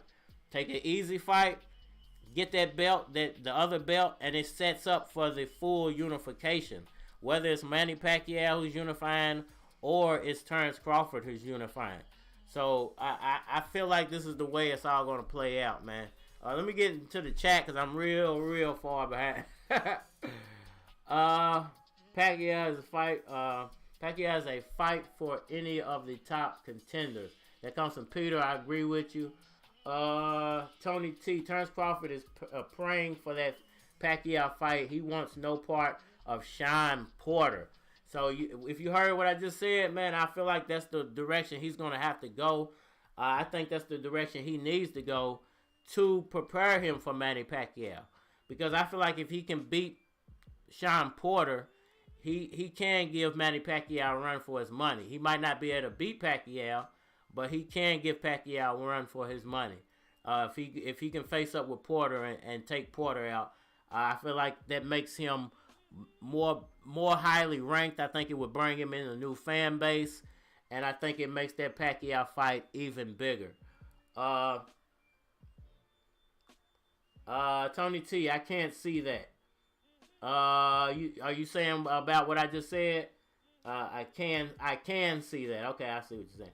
I told you last time that Garcia had beaten Vargas. You did mention that, Orleo, that he beat Vargas, but nobody mentioned that he was a welterweight champion. Nobody has ever told me. I've never read it anywhere. I've never heard any boxing channels talk about that. I haven't heard anybody mention the fact that Mikey Garcia holds a welterweight title. Whether it's a meaningful title or not, I didn't know he held a belt, period. I didn't know. I always wondered why he was so highly ranked as a welterweight. Why is he number one and number two? Number two and number three in some of these rankings. But it makes sense now. Shalom, Red, fresh cut. Aki, appreciate that necessary, man. I appreciate that too, and the super chat that you dropped me earlier. Hey, you want to know something? I cut my own hair too, bro. I made a video I was going to put out about that, but I ain't put it out yet. I might put it out, though. Boy the Gore, your message got retracted. PAC says, accelerated, not really that important like the other four. I think Pac-Man is the first one who got that title during the fight with Cotto. I could be wrong if he's the first one who got it. and it really doesn't matter how important the belt is, but it's a belt that has to be had to be considered as the full undisputed. So a title is a title. Unfortunately, there are so many of them. it just makes that fight a little more interesting. Not to say it's changed my opinion about the fight as far as selling or the competition level. It just makes it more interesting that Pacquiao would then be a champion again. Or Leo, some last opponent like Margarito Rios, even Vargas said that Garcia punched harder than Pac-Man. Interesting. Porter. Okay. Peter, Keith Thurman knows for a fact Pacquiao punches harder. Huh. Interesting. Alright, hold on, I lost myself. Accelerated Evolution says, Ed Carton Red does it all. I really hoping to see Porter fight Pacquiao. The end, Porter with a strap off of Crawford or something. I mean, it makes it. I'm not saying that, hey, it's going to be exactly like that, but I'm saying it sets up for that. Because, like I said about Mikey's not going into this Pacquiao fight to lose, but I still feel like Pacquiao beats him. The same goes for Crawford. Porter's not going to go into that Crawford fight to lose if Crawford decides to take it, or if Porter decides to take the $2 million or whatever they're offering him. Because here's the thing about it for Porter and that $2 million. The opportunity it sets up for you outweighs that $2 million. Because if he goes and beats Terence Crawford and gets that WBO belt, then that would, I think Pacquiao would be targeting him instead of Crawford next. You would see that Sean Porter fight, Manny Pacquiao fight. So it would all be up to Sean Porter. If he doesn't want to take that fight, that just forces Crawford to wait around until September when Pacquiao can fight again. He would have to go find him a decent tune-up somewhere else. Maybe he gets the you guys fight. So it's going to be interesting. But I do think it's going to be Pacquiao fighting Mikey Garcia, Crawford versus Porter, and then Spence versus you guys. Brian Santos, what's good with you? This is getting old. This is why we boxing fans are getting tired of waiting for people to fight. It's like they are not getting any younger, but Spence are in mid-30s. I mean, like I always say, man, we can't even get mad at the state of boxing. It is what it is. It just is what it is, man. It's the Mayweather effect. It's how things work now. The only thing I can say now is I agree with you. I'm sick of waiting, but because of the state of the world, it's just what we have to do. We've been waiting. We waited a year. We waited 2 years. Now we just might have to wait like 6 more months to get that fight that we want. But here's the bigger picture about that Crawford-Pacquiao fight. It's not going to be that big right now. Even if they did do it in May, it wouldn't give it enough time to promote it the right way. It wouldn't give it enough time. It probably wouldn't be in the right venue. They probably wouldn't sell the venue out. But if Pacquiao does come back, fight Mikey, get another belt, it just makes that fight much bigger, much easier to sell. And like I said, in the meantime, you could have gotten a Crawford-Porter fight out of it too. So, just look for this to be a really big year in boxing. Things might actually be about to change based off of this. It could actually be a really good thing for boxing. So, don't look at it like a bad thing. I was looking at it like a bad thing at first too. I'm looking at it like a good thing based off of what I know now about Mikey Garcia and that title. It makes the whole situation a lot more interesting. Santos, Manny is 42. He should fight the best already. That's true, but it has to be the right time, right amount of money, right place, especially with everything that's going on in the world. So, waiting 6 more months for a Crawford fight, I don't feel that disappointed. Because I feel like this. There's no guarantee it's going to be Terence Crawford. If Crawford fights Porter, look at it like this. If Pacquiao fights Garcia, beats him, no guarantee, but I feel like Pacquiao destroys Garcia. But if Pacquiao fights Garcia, you got a decent fight there. Okay, you got to see a decent. That's one decent fight in 2021. You got to see. Porter Crawford is a really good fight. You know, that's two decent fights you would got to see. Spence, you guys, is a really good fight. That's three good fights you would have gotten to see in the welterweight division of boxing, all in the beginning of 2021. And then you fast forward to the end of 2021, you could possibly get a very big fight in Crawford Pacquiao or Crawford Porter. You know, either one of those fights. Pacquiao Porter. So you can either get Pacquiao Crawford or Pacquiao Porter in the summertime. And then you could possibly get Pacquiao Spence in 2022 or Crawford Spence in 2022. So they're setting up for something huge here, man. I feel like they're setting up for something really big. Peter says Brian Santos, precisely. Sounds like a Colombian, but sounds like a Colombian, but ridiculous, man. I mean ridiculous. It was completely ridiculous.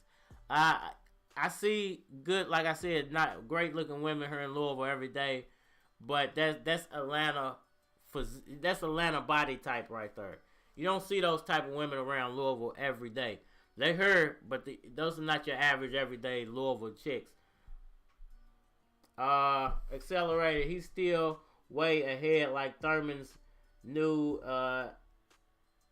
accusations of Manny loading his gloves had me heated. It's just that he hits harder. He uses his whole body. It's different. Yeah, Pacquiao's a totally different fighter. Thurman's just a little salty, I think, right now. It's hard for him to work his way back into things. I still like Thurman. I give him respect, but I think Thurman, he might still be suffering from a concussion from Pacquiao. Peter, Archie Moore was 44 and won the lightweight title from Duval. Exactly, man. We could get something spectacular here over the next 2 years of Pacquiao's career.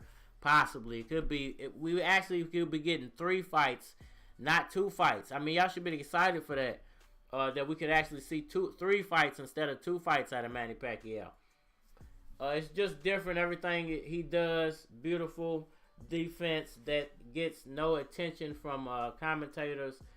Stat track. I mean, that's true. Pacquiao's defense doesn't get enough credit. I think it's because his offense is so dynamic, you don't really notice his defense. You have to be a boxing purist to notice Pacquiao's defense. I'm trying to catch up in the chat, so if I'm going too fast over your comment, I'm just trying to catch up, man. I'm way behind. If Pac-Man wants to fight, let him fight. Bernard Hopkins won the title at age 47. I agree with Peter. Acceleration, 80% of shots landed on Pac are blistering elbow, wrist, shoulder blocks, and ropes like mofo. Peter, NL salute, fam. Sherwin Reyes, Pac versus Crawford. I thought it was already dead. It's not dead. I think it's on. I think it's going to get put on pause, like I said earlier. Thurman complaining that Manny has concrete hands. He does when you hit a guy like Thurman. NL, yeah, Thurman felt that power. Salute to you, Peter. Elevated evolution. He's trying to get a rematch. He knows as a boxer, as a fan, that Pac's wrists are larger than a heavyweight normal. Then look at his calves. LOL. Pac says Thurman has messy ribs. That's why he complained. Boy the gore. This is what I believe. Pac hits harder than Bud and Spence. It's because of his speed, produces high volume of punches or bunches, and his wrists are way bigger, similar to heavyweights. I think it's a combination of things of why he hits so hard, man. I think it's speed, it's the size of his calves. Pacquiao has a really dynamic core, which doesn't get a lot of praise. But if you notice, his abs, even in my thumbnail, are ridiculous. So a lot of your power comes mostly from your legs, your thighs, your core, and so he know his body is built to generate massive amounts of power. But people don't realize how much power comes from your core. I'd rather see Crawford fight Pacquiao than Garcia. Just my opinion. I do agree with you there, but I get the fight now. I didn't get it at first. I completely understand this fight now. He hits harder than any other than. All right, people need to watch a fight of any of those guys. I'm gonna skip through some of these, man, because it's all kind of like you guys going back and forth with each other. Pat Thurman had a tough fight with Josecito Lopez before Pacquiao. I did watch that Thurman Josecito Lopez fight. It was an amazing fight. I actually think that fight could have went either way. But they did. But it is what it is. It was a hard fight for Thurman though, so that might have had an effect on him doing before the Pacquiao fight. Manny got nothing to lose, but younger boxers do. Manny ends careers and Manny keeps winning. Mikey has no strap at this point. Mikey does have a strap. It might not be a recognized strap, but Mikey holds a strap, and that is the diamond title. I don't know about how recognized it is or why, but why they have so many belts, but he is a title holder. He has that diamond belt. Peter, yes, but he always get injured too. His body is suspect long time ago before he fought Lopez. His skill and reaction is just beyond reality. At PAC, I hear that acceleration. Regular boxers are stars at the moment. That's true. Regular in historical context. That's then Pacquiao is there.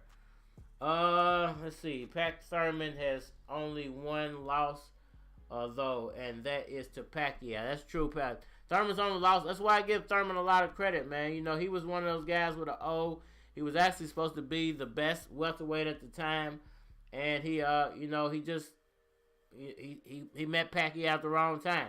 Hey, Kelly Brown, I don't normally see you in the chats, but I'm sorry I missed your comment when it first came in. But I'm glad you came and dropped me a comment, because she always comes and drops real boxing knowledge. I don't know if she, y'all. I need to go check and see if she has any videos up, man, because I haven't checked in a little while. But y'all definitely go check her out, man. If she has any videos, support Kelly Brown. The only way Pacquiao Crawford happening is in the Middle East, because it takes Crawford's lousy fan takes Crawford's lousy fan base out of the question. The money is already secured. I think she just hit the nail on the head with that comment, man. I think she's absolutely right. I think it's not going to happen unless it's over there. And I think that's the reason why it's on pause. It's not going to happen until probably September now. And it's because of what's going on over there. And Mikey Garcia is going to end up being the stand-in fight for that Crawford fight. And, he has the diamond title, so Pacquiao does get something out of this fight. I appreciate that, Kelly Brown. I'm also going to make her, I don't know if she's still in here. I'm trying to catch up, y'all, but I'm so far behind. Okay, Kelly Brown, you are still in here, man. I appreciate that. I'm going to make you a moderator, too, because I trust you, and I trust your judgment. So, if anybody says anything silly to you in the chat, you got the right to kick them out. All right, so I'm trying to catch up, y'all. They will fight for a vacant belt, maybe.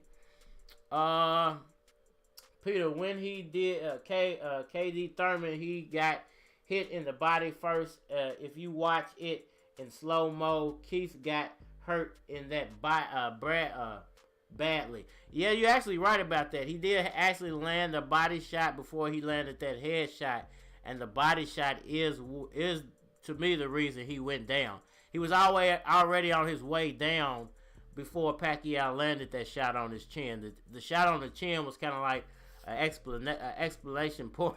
Man. It was just like a little bit of sweet chin music right at the end of it. So you're completely right about that, Pat. Thurman beat Porter and Danny Garcia in their prime.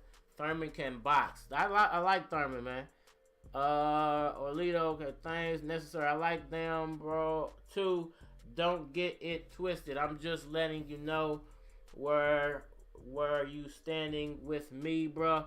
Keep up with the great work. I appreciate that, man. At PAC, true, but as I said, Thurman has only one loss, and that is Pacquiao. That's true. I like Thurman, man. I think he's still a great fighter. Accelerated Evolution, Cardinal Red, Daily Boxing. He literally made a bet with me to eat crow if Thurman lost. He hasn't eaten the damn.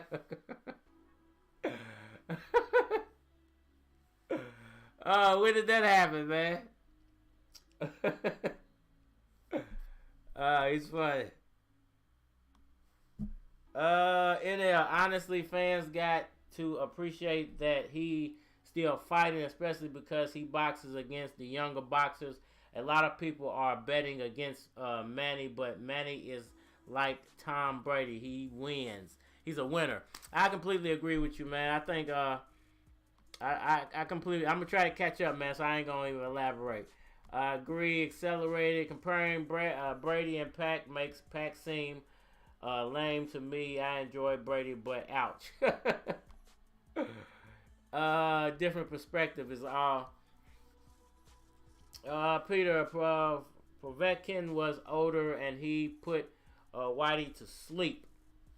Kelly Brown, Cardinal, do you have anything to say about my man, Marvelous Marvin Hagler? I did see that he passed away. You know, I don't really like to capitalize as far as getting views off of when people pass away. I think that's kind of a little bit disrespectful. So I don't be when a lot of these fighters pass away, I don't go make videos to try to get views off the fact that of their death. You know, only thing I will say is he was an amazing fighter. It's very sad that he passed away. You know, he's gonna be greatly missed. You know, his family, I'm pretty sure, are really gonna miss him. You know, the boxing world's lost an amazing guy, a great champion. He gave us some really great fights. Y'all need to go check out his old fights. In any way you can support his legacy and his family, man, definitely do that. But I'm definitely not one of those people who tries to just jump on a trend, especially when somebody passes away, man. I just feel like it's a little disrespectful to me, you know, personally. Do what you do, but me personally, that's my feeling. I appreciate that question too, Kelly Brown, and you know, salute you for bringing that up. I look at Pac far higher than Brady, in my opinion. I feel like what Pacquiao's done is if you had a Hall of Fame or of all athletes, I think Pacquiao would be ranked higher than Brady in the Hall of Fame of all athletes.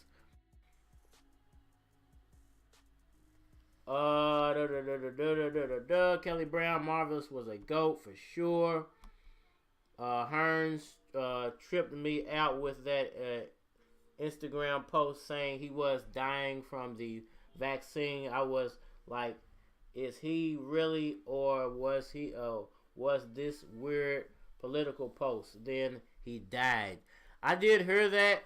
I didn't know he made a post saying he was dying from that, but I did hear about that. It's very interesting that you brought that up.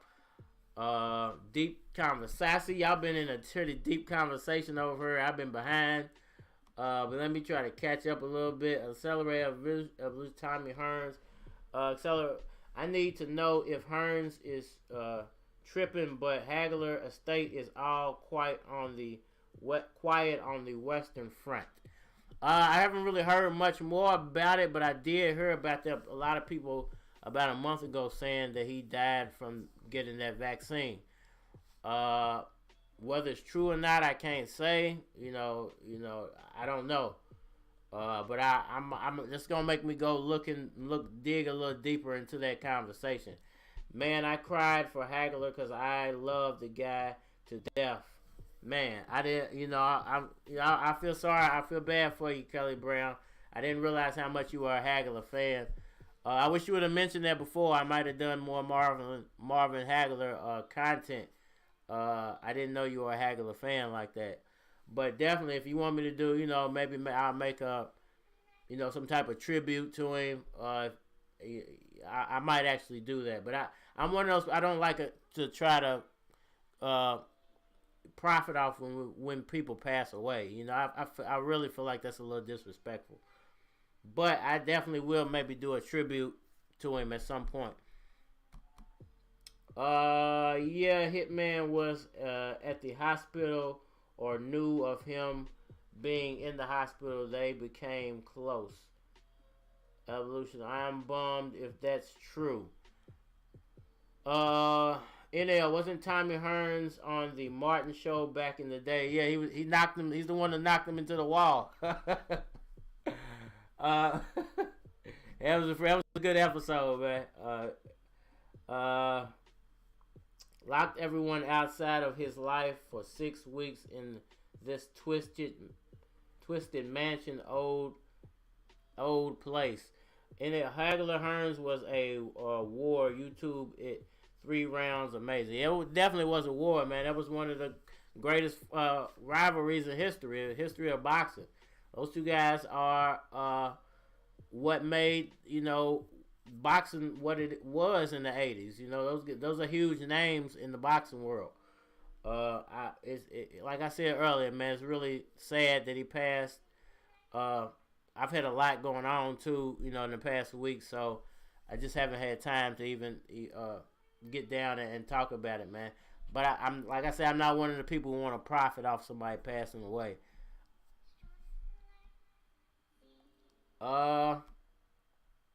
I'll check it out. I'll be happy to hear that Hagler and Hearns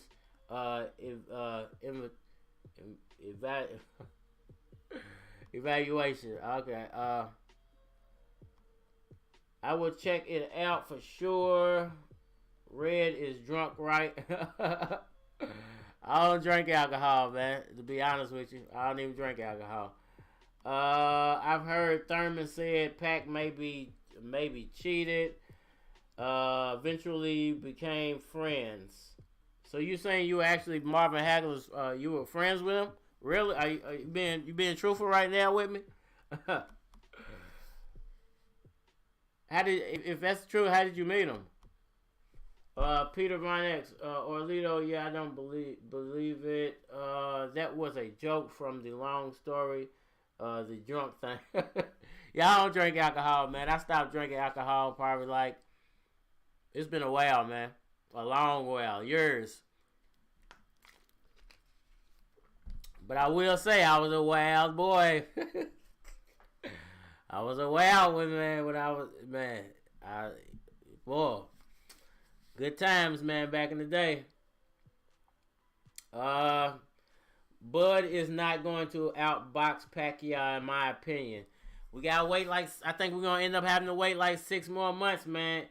It's not set in stone yet, but we might end up having to wait maybe 6 more months. I think Pacquiao is actually, I will give y'all a little bit more news. Pacquiao's still in Senate session. He was never, I think he's still doing work with the Senate. He's in training, but the reason he's still in the Philippines is that he's still in session until the end of March. His Senate session, I don't think, is over until March 28th or 27th or something like that. So he's technically still working. He's just working from not out of his where he's actually living at. So that's one of the reasons I think he might not have fully announced things yet, is because he might still be, since he's not fully going to be out of work until around the 28th or 29th or something like that, that he might just be holding out hope for that Crawford venue to open up, and maybe we'll still get that Crawford fight.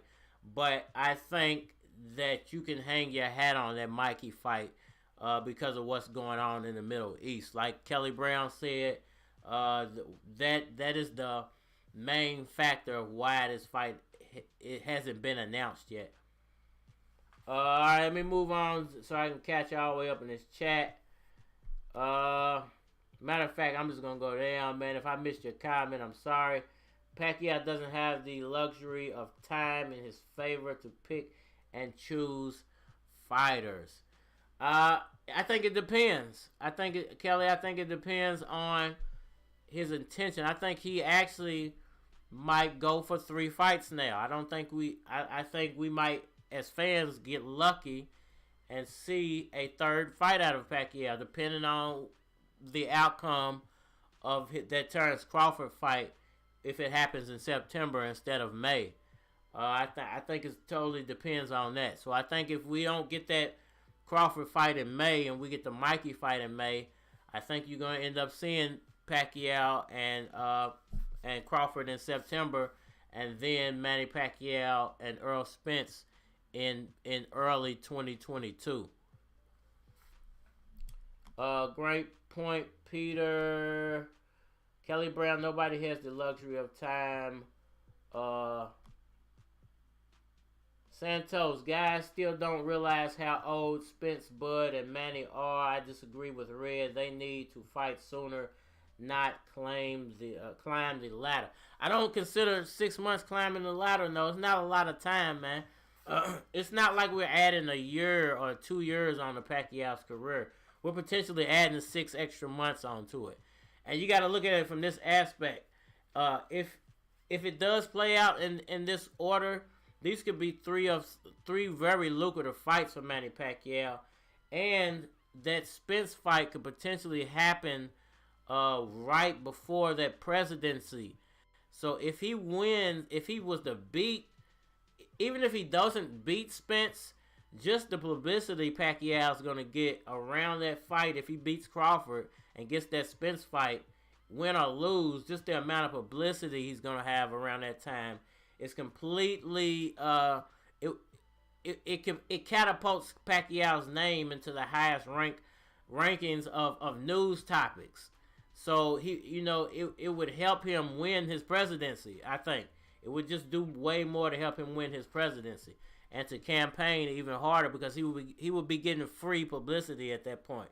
And look at it like this: for the next 2 years, he could possibly get 2 years worth of free publicity to promote his campaign, to where he was only looking at 1 year, and now he could get maybe a year and a half to 2 years of free publicity to promote himself. So I think I'm trying to look at the good instead of the bad in this situation. Let's see, Orlito, if it happens that he wins the presidency, do you think he'll still fight? Somebody let me know what day is the election. Are they already campaigning, or are they just starting the campaign? So let me know that, Orlito. Accelerated Evolution, he said he does it all for legacy. Pacquiao has been in with everybody. He's no different than many other champions. They fight until they can't fight anymore. Kelly Brown, not my man Hagler, Peter. Kelly Brown, Hagler left on his terms. Very true. Kelly Brown, Hagler was one of a kind. His death was a hard one to take. I really admired Marvelous. I appreciate that. I appreciate y'all bringing up this conversation about Hagler, man. Like I said, I didn't want to put out a video about the topic because, I'm not one to profit off death. But it was sad to see when he did pass away, man. It's crazy, I would be interested to find out if he took the, was it from the vaccine, I'm definitely going to look into that. NL breaking news: Manny becomes president, fights Spence as president, beats Spence, Manny undisputed president. Thoughts? Would be crazy, and I think that might be the path he's going for. Because I'm telling you, if he beats Mikey and pulls off that Crawford fight, that just elevates Pacquiao's name way up into the stratosphere, and he stands to get a lot of publicity for his campaign off of that. And I think that's it. I think that might be why he would take this route. He stands to get a lot of publicity over the next year and a half if he fights Mikey, if he fights Crawford, and if he fights Errol Spence Jr.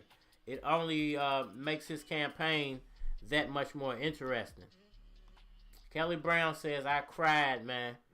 I'm sorry to hear. I'm sorry, Kelly, man. I can't. I'm just sorry to hear that. I didn't know that he impacted your life in that way.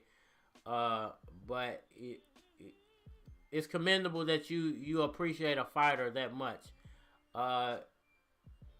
We can't follow people and they almost end up like father figures and brothers and sisters in our life. He's a great guy. He was a warrior, man. So, just enjoy it for what it is, man. Go back, watch all those old fights, support his legacy, his family, and always keep them in your heart. You got those memories forever. Whatever those memories that made you cry are, those are good memories. Those are not sad memories. So don't look at it as a sad thing. Look at it that he impacted your life so much that it would make you cry when you lose him. I like Michael Jordan to that point. I think I would probably cry if Jordan died, tomorrow. Even though I don't agree with what he's done with his shoe company, as far as, black people killing each other over them shoes and him not dropping the prices of them. What he did as a basketball player still impacted my life so much that I know I would have tears if something was to happen to Michael Jordan tomorrow. I cried when Muhammad Ali died.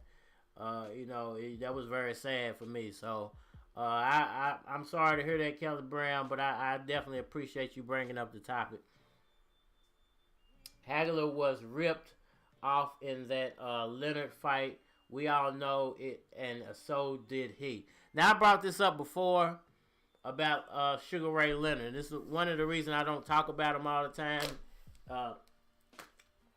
And I really don't want to take anything away from his legacy. But, to be completely honest, Sugar Ray Leonard was on drugs. And cocaine is a performance-enhancing drug. So I kind of put an asterisk next to Sugar Ray, some of Sugar Ray Leonard's career. Not all of it, not the majority of it, but some of those fights you might consider as he was on a performance-enhancing drug. So whether he was on powder when he did the Marvin Hagler fight, I don't know. But I do want to look into that, Now that I see you guys are really into that topic, if y'all want me to, I'll dig a little bit deeper into that and look into some of those fights that Leonard had and try to figure out what fights he was actually might have been on a performance enhanced, because it's not a steroid, but it's a performance enhancing drug. Cocaine, it will make you faster and make you see things differently. It's a performance-enhancing drug. So some of Leonard's career is a little fishy to me. If you ask me, and I'm not saying a lot of it is, but it is what it is. Leonard just knows how to look like he's winning rounds. And that goes back to what I just said about the performance. And him being on that powder, so it's hard to explain it unless you've ever seen a crackhead or a powderhead, and some of the things that they can do when they're on drugs. You wouldn't understand. But that's a very interesting topic, and if y'all want me to, I definitely will create some content around that whole topic if y'all are interested in watching that. Kelly Brown, Leonard just knows how to. Okay, Kelly Brown. at Kelly Brown, Leonard knows who won that fight, and it wasn't him. If Bud fights Porter, he will learn how. He will learn hell that's not that night, and if he win, he will have a hard time thinking about Pac. Porter's style is poor version of Pac-Man. I agree with you there, but I think it makes that, like I just said, this whole situation makes that September date that much more lucrative for both of those guys if they wait. You know, nobody wants to wait. We all hate waiting, but it makes that fight way better. I think Crawford gets better if he fights Porter and wins. But Porter stands to gain a lot if he beats Crawford. But I think Crawford does beat Porter. I think he would beat Porter. I just think it would be really hard. I think it would expose a lot of Terence Crawford's flaws. And I think Pacquiao would pick up on that and use that in the next fight. It just makes everything a lot more interesting there.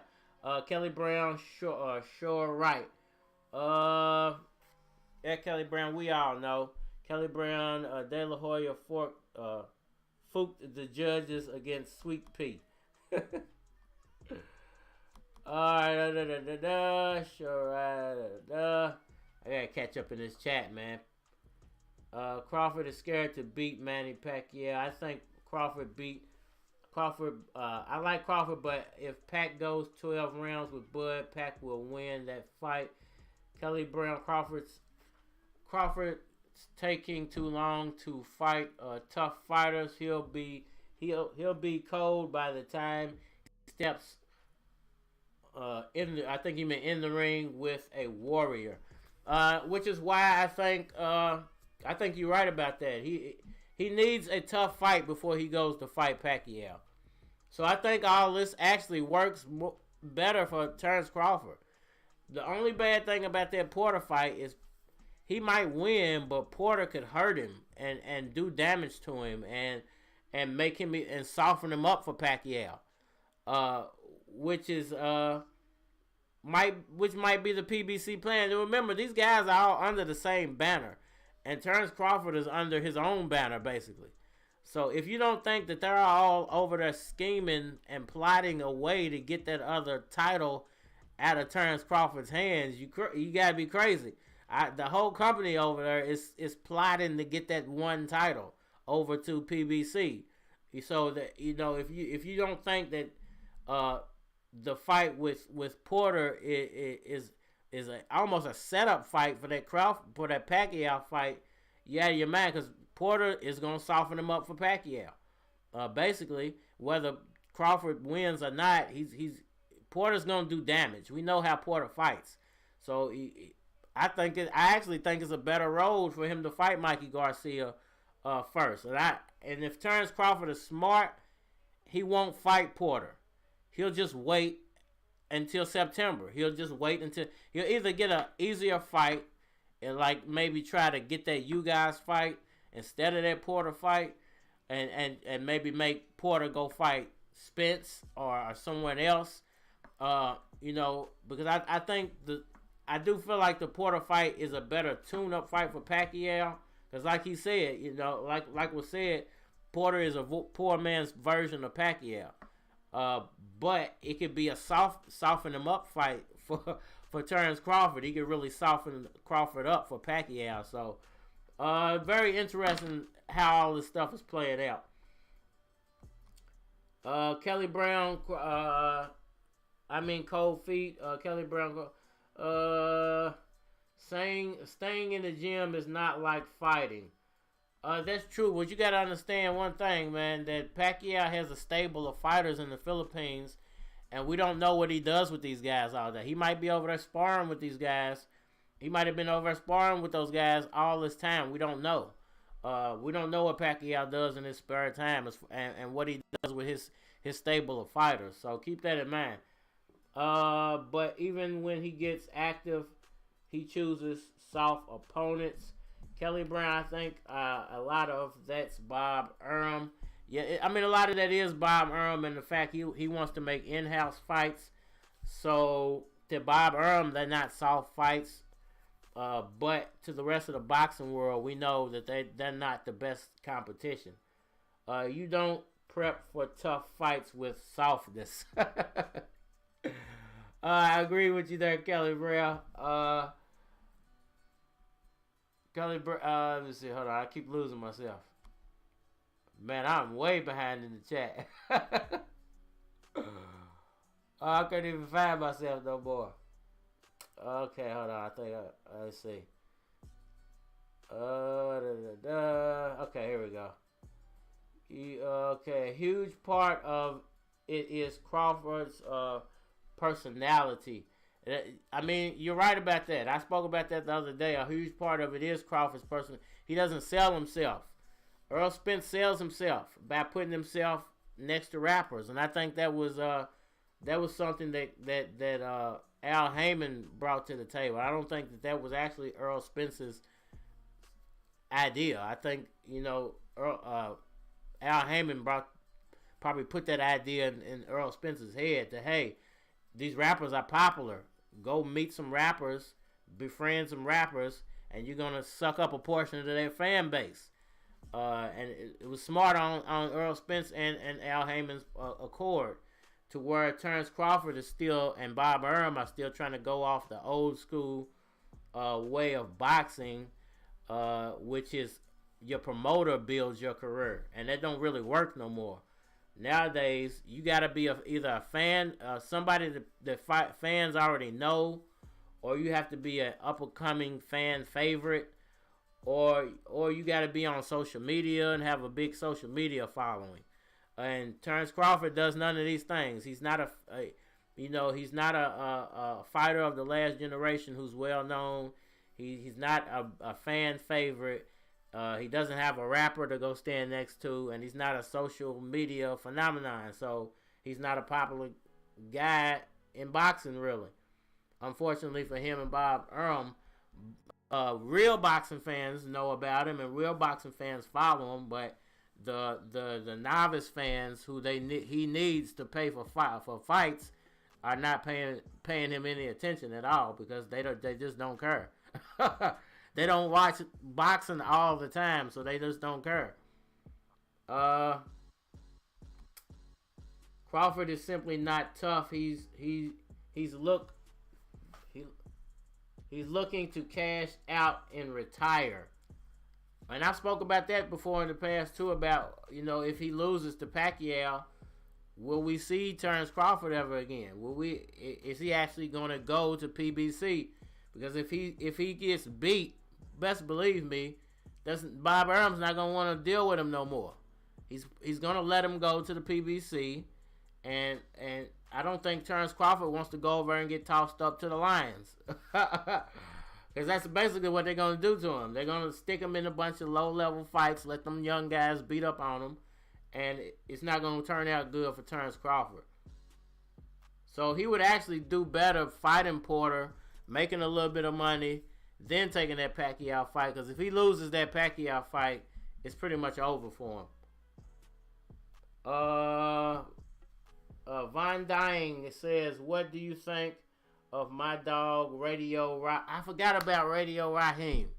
I completely forgot about Radio Raheem. So it wasn't just ES News and Fight Hype.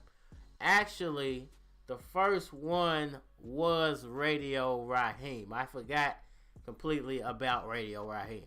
He was the first boxing channel I actually first ever found. It was him, then Fight Hype, then ES News, then I found Enter the Arena. So I forgot all about. I can't even remember what is the name of his channel. I can't even, because I haven't watched him in a long time.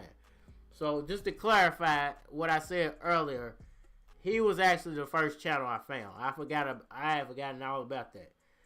Then Fight Hype, and because his channel actually recommended Fight Hype to me, and then I think Fight Hype's channel recommended ES News to me. So actually, I had forgot about Radio. My bad. I forgot all about Radio. I give shouts out to Raheem, because he's actually the one who influenced most people to start making boxing content. Even though Marcus Vega has made it the furthest, if you ask me, in making boxing talk content. I think he actually works. I think he sold his channel and he works for ESPN or PBC. I think he works for PBC now. I think he sold his channel. So him and Radio Raheem are to me, they're the two biggest YouTube stars when it comes to the boxing talk world. To me, because they were the originators. They originated this. If you ask me, they originated. It was Radio Raheem, Fight Hype, and ES News. I feel like that. But I feel like Radio Raheem did something different. ES News brought something different. And Fight Hype brought something different to the table. But you're right about that. Radio Raheem does deserve a lot of credit for the YouTube boxing world. Manuel Mar Spence offers Crawford a 80-20 split. It's a ridiculous reminder. He offered 60-40 in the first place. Shame on him. You got to look at it from Spence's point of view, man. You really do. Crawford should be getting a 90-10 split for Spence or Pacquiao. That Kelly Brown, are you still in here, Kelly Brown? I completely agree with you. Based off of popularity and able to sell a fight and resume, really, in all actuality, that's what he deserves. Now, in all actuality, the 80-20 is more like what he deserves than the 90-10.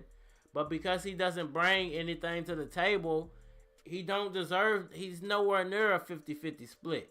So this is why he kind of needs the Porter fight. He needs the Pacquiao fight, and he needs to win both of those fights for his career to get taken seriously. If he pulls off the Porter fight, people will start taking him seriously. You know, they will start looking at him more, okay, this guy's the real deal. If he pulls off the Pacquiao fight, there's no question in anybody's mind that he's the real deal. Even though Pacquiao's 42, you know, and whatever, he still would have beaten that guy who's been dominating the younger fighters. So it would definitely shoot him up in the rankings. And at that point, it does make that fight with Errol Spence a 50-50 fight. So like I just said, if Manny Pacquiao fights Mikey, Crawford fights Porter, Spence fights you guys, Manny Pacquiao fights Crawford in September. If Crawford beats him, then Crawford can negotiate a 50-50 split at that point, because he would have said, hey, I beat Porter and Pacquiao in the same year. You know, I'm now not only would he would have that diamond belt too, because Pacquiao would have gotten that diamond belt off of Mikey Garcia. So you know, it plays into his hands if he wins. If he loses, I think Terence Crawford's gonna get forgotten about really quickly. Kelly Brown, Crawford should be okay. Orlito, I think Thurman.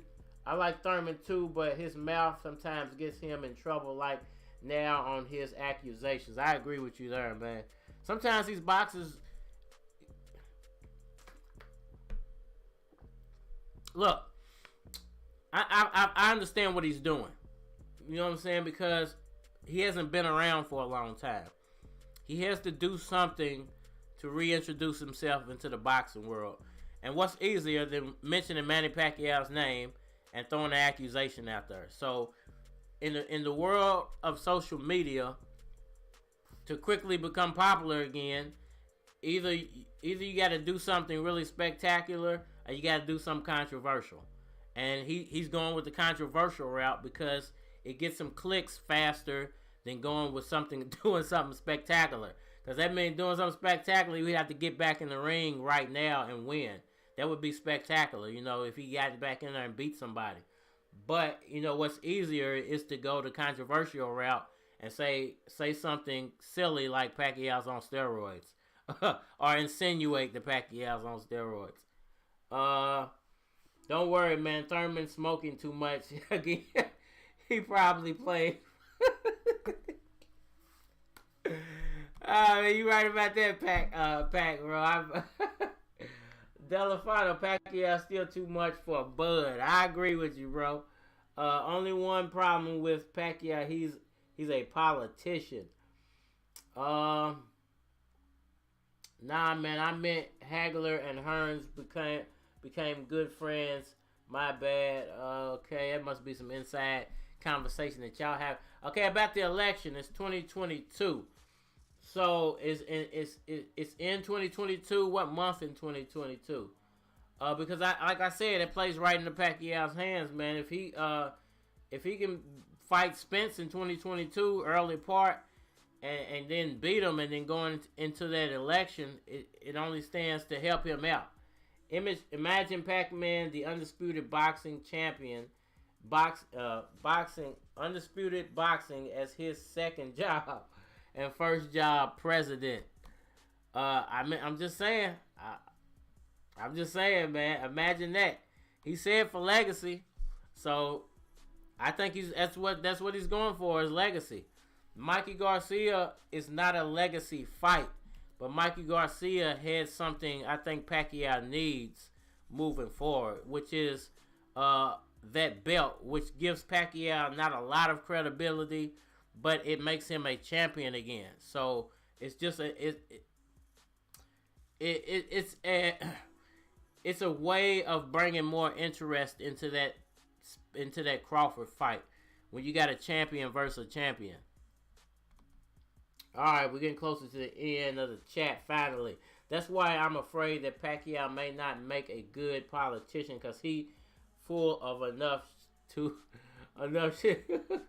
He's too genuine. He's because I don't know if you're trying to say he's full of enough ish, or he's not full of enough ish. But either way, that's a funny comment. You know, I agree with you though. I think especially in the Philippines, it's a dangerous game to be a politician, and to be a politician and a boxer, it's got to be a really tricky feat. But Pacquiao pulls it off, man. So he's been doing it now for about 5 or 6 years. So I don't put anything past Manny Pacquiao, man. Peter Vine says, Kelly Brown Pacquiao gets around that money and he'll be like everyone else because money makes the rules. It just depends, man, really. It depends. Manny Pacquiao already has money. He has no reason to become a corrupt. And I think that's what separates him from the rest of the politicians, is the fact he doesn't need money. If people think Pacquiao's in politics for the money, they're crazy. Because number one, only politicians in wealthy countries get big money off of that. You know, either in poor countries you have to be corrupt and a drug lord type of politician to be making huge money off of politics, which is why a lot of those guys are feared and they don't like a lot of those people. It's because in some of these countries, drugs dictate a lot of what's going on. A lot of these politicians are really undercover drug lords, and they run a lot of stuff behind the scenes through the drug trade and things like that. So I don't feel like Pacquiao would need to go that route because he's already rich. There's no reason for him to be a behind the scenes drug lord. I don't, you know what I'm saying? And that's really what's going on in a lot of these countries, is that a lot of these politicians are really just behind the scenes drug lords. They launder money through politics, and they make a lot of money off of making policy to where these drug dealers can operate. Man, this is how it goes. But Pacquiao's the complete opposite. He's already rich. He's worth $200 and some odd $1 million in American money. I don't know what that equates to in Filipino money. He's obviously probably a billionaire in the Philippines, and these next 3 fights could possibly make him a billionaire again. He could possibly get $100 million or more from these next 3 fights. So he's not hurting for money. I don't think I don't think there's ever going to be a reason for Pacquiao to flip on the people. I don't see it happening. I mean, to say Pacquiao is not full of enough, he's not genuine to be a politician. He's too genuine to be a politician. Kelly Brown, he'll change his mind quickly when he finds out. When he finds out who is making the rules. It depends, man. Once again, it depends. Great point, Red, about Porter. Tupac, Mike Tyson. Kelly Brown, Pacquiao already knows who is making the rules. Bank on it. Exactly. I think he knows. I think he kind of knows what's going on, man. Let's hit that like button. Exactly, y'all, man. Appreciate your Pac. Pac, man. Hold on. Let me see. What's the last few comments? Pac. And so you still in here, man. Do you make videos? Have you ever made content, Pac? Like I've told Kelly Brown in the past. I love you guys' opinions, man. The same way I love Captain Full, and I like everybody's opinion in the chat. But you are two people who have been around for a very long time, and I definitely want to make content with y'all. You gotta let me know how I can make some content with both of y'all. I want to make content with Kelly Brown and Pac, man. Y'all gotta, get at me. Let me know what's up, man. How we can put something together. Y'all don't have to be on camera. I just want to do something to, thank you guys for always being around and representing in the way y'all have. So please let me know how we can work that out.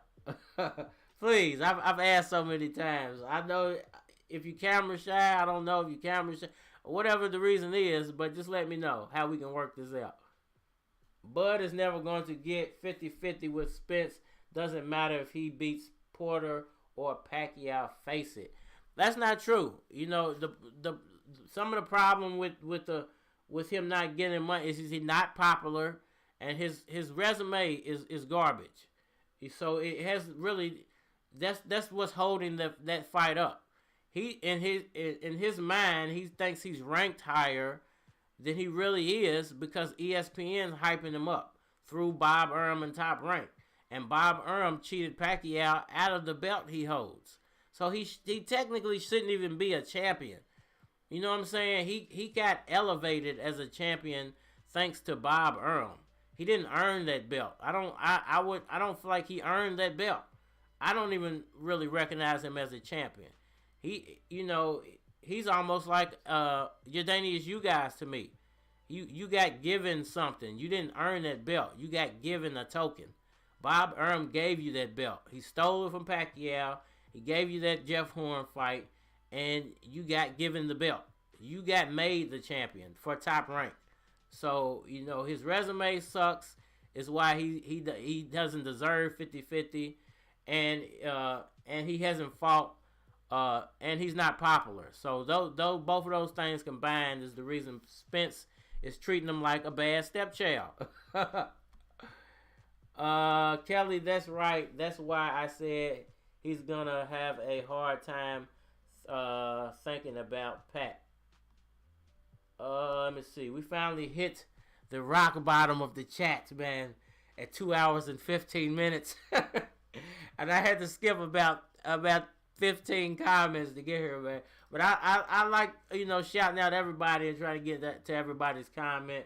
You guys be having your own conversations going on in the chat, which I like too, man. But I always do like try to acknowledge everybody's point of view. But man, I appreciate all the comments that came in today, man. Cause y'all definitely put in a lot of work. Y'all represented today, man. So let me finish up here, and then I gotta get off here. I gotta find something to eat, man. Win or lose, when Crawford is done with the Sean Porter fight, he'll be too shell shocked and still trembling to fight, man. I think that's an excellent point. I think that's a perfect tune-up. If he gets through Porter, he deserves his shot at Pacquiao. He deserves to make big money for that fight. Now look at it this way: if he beats Porter, he actually can negotiate a little bit more money from Pacquiao out of that $50 million. So that $50 million is not going nowhere. It could actually become a bigger pile of money in 6 months. So it might go from 50 to 60 or 70, depending on how Pacquiao looks and depending on how Crawford looks if he fights Porter. So this could become, like I said, an even bigger fight. If Pacquiao goes in here and knocks Mikey Garcia the H out, and Crawford looks great against Porter, that fight becomes even bigger. it's not just a $50 million fight anymore. It might become a $60 million, or like I said, maybe even a $70 million fight. So, it's up to Terence Crawford at this point and Sean Porter. Does Sean Porter wanna accept $2 million, or does Terence Crawford want to take that risk? We gotta wait and see. Hopefully, we get that fight. But if you ask me, I think Terence Crawford might sidestep that fight and either go take a lesser opponent or just wait for the winner of Pacquiao Mikey, if that's really what we get, because the investors can't get the Middle Eastern location until September. Let me see here. Kelly, Pac says, Kelly, that's right. That's why I got that one. Kelly Brown, you don't like Bud, do you? I don't know. She might be a fan. I don't know. I don't know if she's still. That's funny. She's a rider though, man. She likes who she likes, and it is what it is. Red, I'm talking money and power. Manny has money, but Manny don't control armies. Think about it. Listen, it depends. It all depends. Politics is a funny game. I will say that. But it depends. What Pacquiao does have, though, in his favor, like you just said, is money.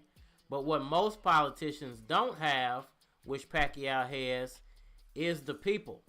Most politicians don't have all of the people on their side. And I'm not saying all the people of the Philippines are riding with Pacquiao, but I would say the majority of the people of the Philippines are riding with Pacquiao.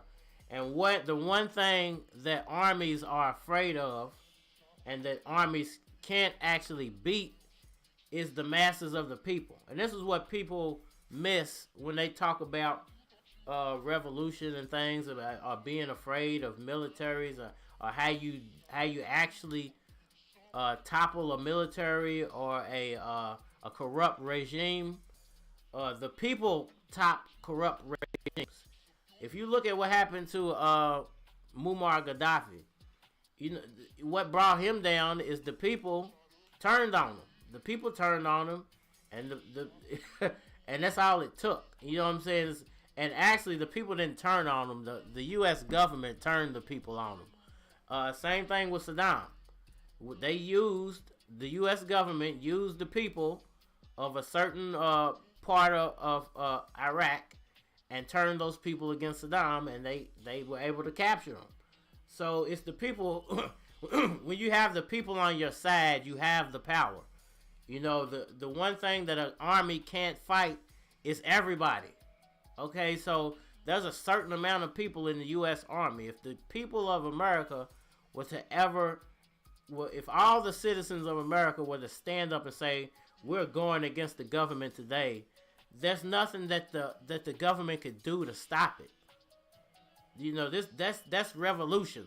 There would be nothing that the government could do to stop it. Because you got to understand, you as a person or a member of the military or the army or whatever branch of the military you're in, Navy, are you going to go, lock up your mama and your daddy if they decided to revolt? Whose side you think you're going to be on? You're going to be on the side of the people. You're not going to be on the side of the government. You're going to ride with the rest of the people. That's how it works. This is why it's how you keep people in control. So, that's a deep conversation. I don't want to get too deep into it. But I basically what I'm trying to say is Pacquiao has the majority of the people on his side. So I don't think he would ever turn coat the people. Because if he turns coats to people, believe me, it's going to be an uprising. And Pacquiao's not it's not going to bode good for Pacquiao to have all those people turn against him at all. So I think it's actually the complete opposite. I think Pacquiao's the guy who's actually going to change the Philippines. He's the one, if he wins, is the guy who's going to actually fix all the corruption in the Philippines. So I don't agree that Pacquiao's going to going to turn his back on those people. Manny doesn't control the stock market. Manny doesn't control commerce. Think about it. No, you're missing a big point. You know, the people control all of that. Those are goods and stuff. And the people control. And this is what people don't understand. And the majority of the people are the ones in control. They just don't realize it. Because if you were to stop buying stuff tomorrow, you would shut a whole country down. You would shut them down. But most people, they're not on the same page. You know, but sometimes they all do line up. And that's when revolution happens. And because of the YouTube algorithm, I don't want to get too much more deeper into that conversation, but believe me, he who controls the people controls everything. The power is a mental control. You know, you go kill a couple of people, you scare some people, and that makes you feel like, well, if I rise up, I might be one of those dead people. But here's the flip side of that. If everybody rises up against the few people that are killing people, you lose complete control. And that's the people control everything. They just have to realize that they control everything. And unfortunately, most people don't realize how much control they really have over the government. They just don't realize it. They don't want to even think about that. You know, but we're not gonna get too much more. I'm trying to get out for her. So we're gonna leave that conversation there. I'm gonna finish the chat out. Olito or both. Red, oh God, no, not the Trump supporters, no.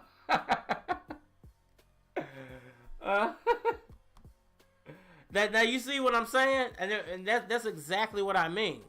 Do you see how scared those people were when them Trump supporters did what they did? Okay, now imagine the whole country doing that. Imagine every state going up to their city hall or to their state capitol and tearing it apart. The people control everything. The politicians control nothing really, except for your mind through the television. Some people are woke. Some people are still asleep and don't realize how much power they got. You know, politicians don't really control anything. It takes people to drop bombs. It takes people to go out here and shoot people. It takes people for that. You have power. People have power. People in the Philippines have to walk down to the ocean to avoid the police. They have 1 day to shop in the Philippines. Where is Manny Pacquiao? He's sitting here still collecting a check. This is one man. He can't fix all the problems of the Philippines in 1 day. You know, it's not going to happen like that. He has to first get into office. He has to set up his cabinets, and then he can start making policy changes. And I'm telling you, he who controls the people controls everything. And Manny Pacquiao is the perfect guy because he has the support of the people. Believe me, bro.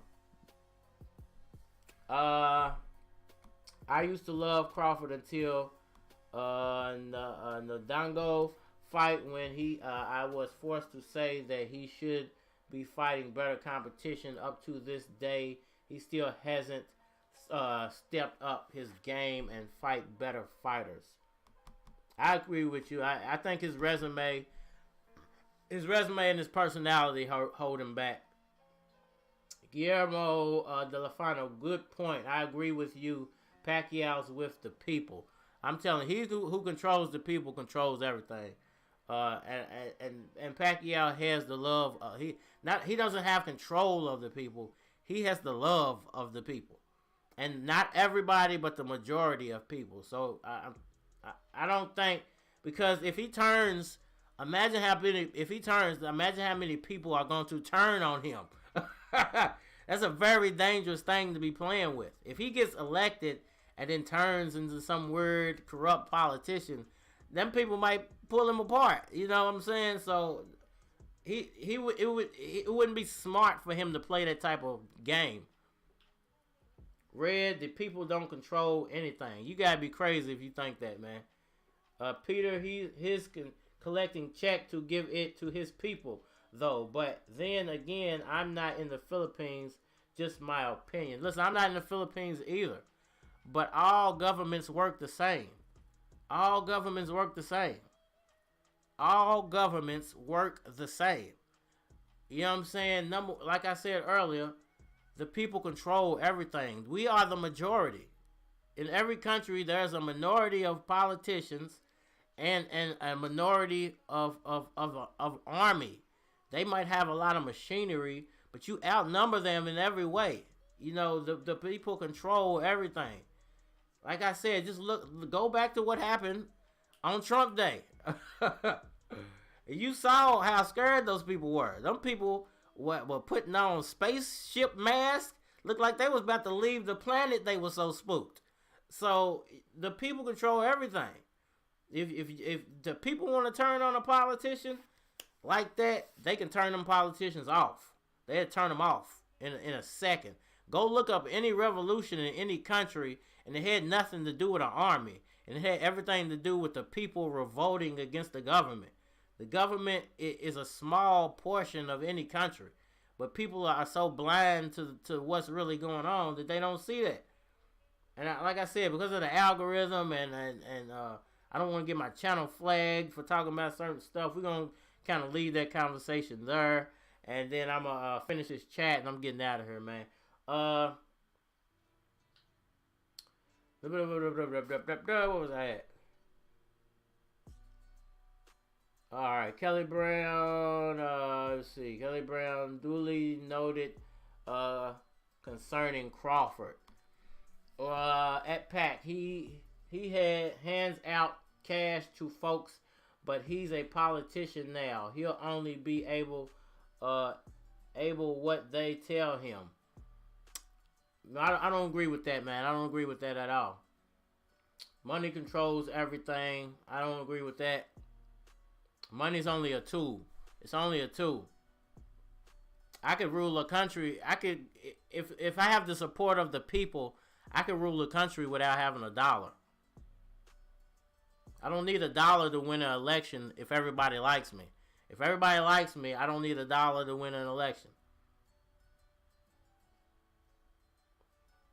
You have no idea. Peter, yes, he gives money and he's a philanthropist.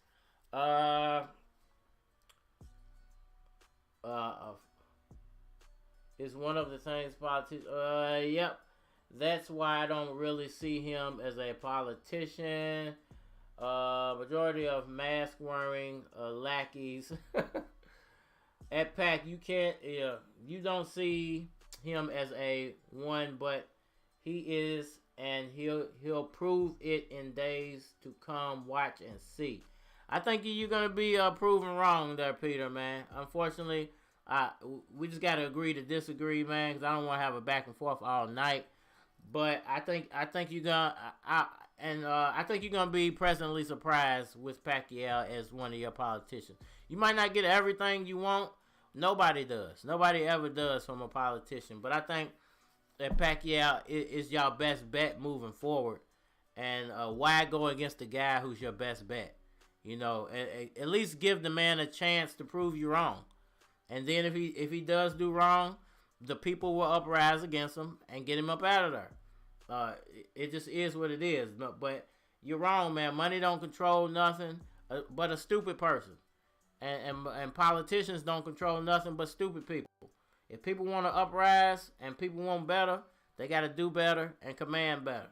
You know, you can't expect politicians to change your life. It's still up to you to make a way for yourself.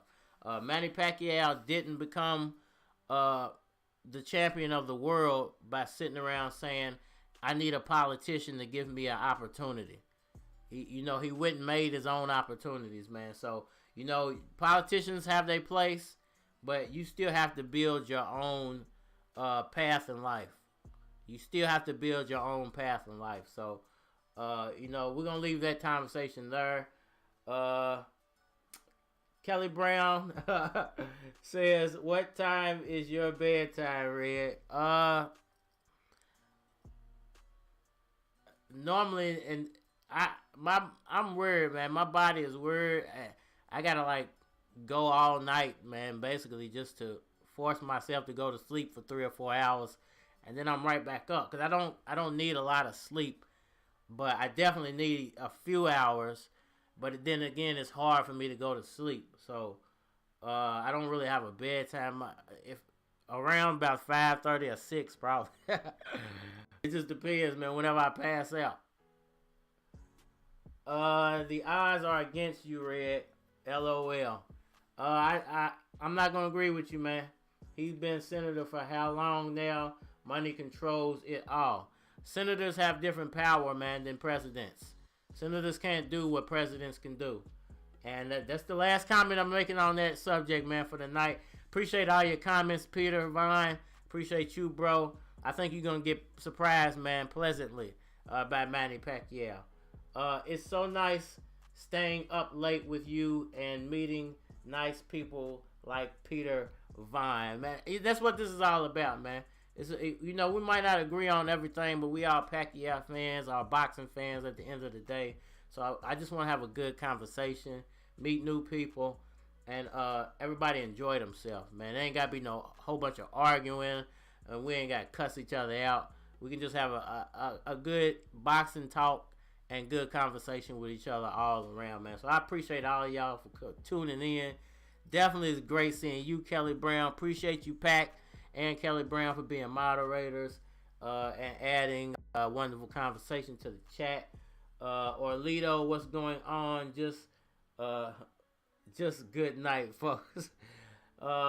Peter, Kelly Brown, you also. That's great. You guys connected, man. Red, great show, bro. Appreciate that, man. Good live stream.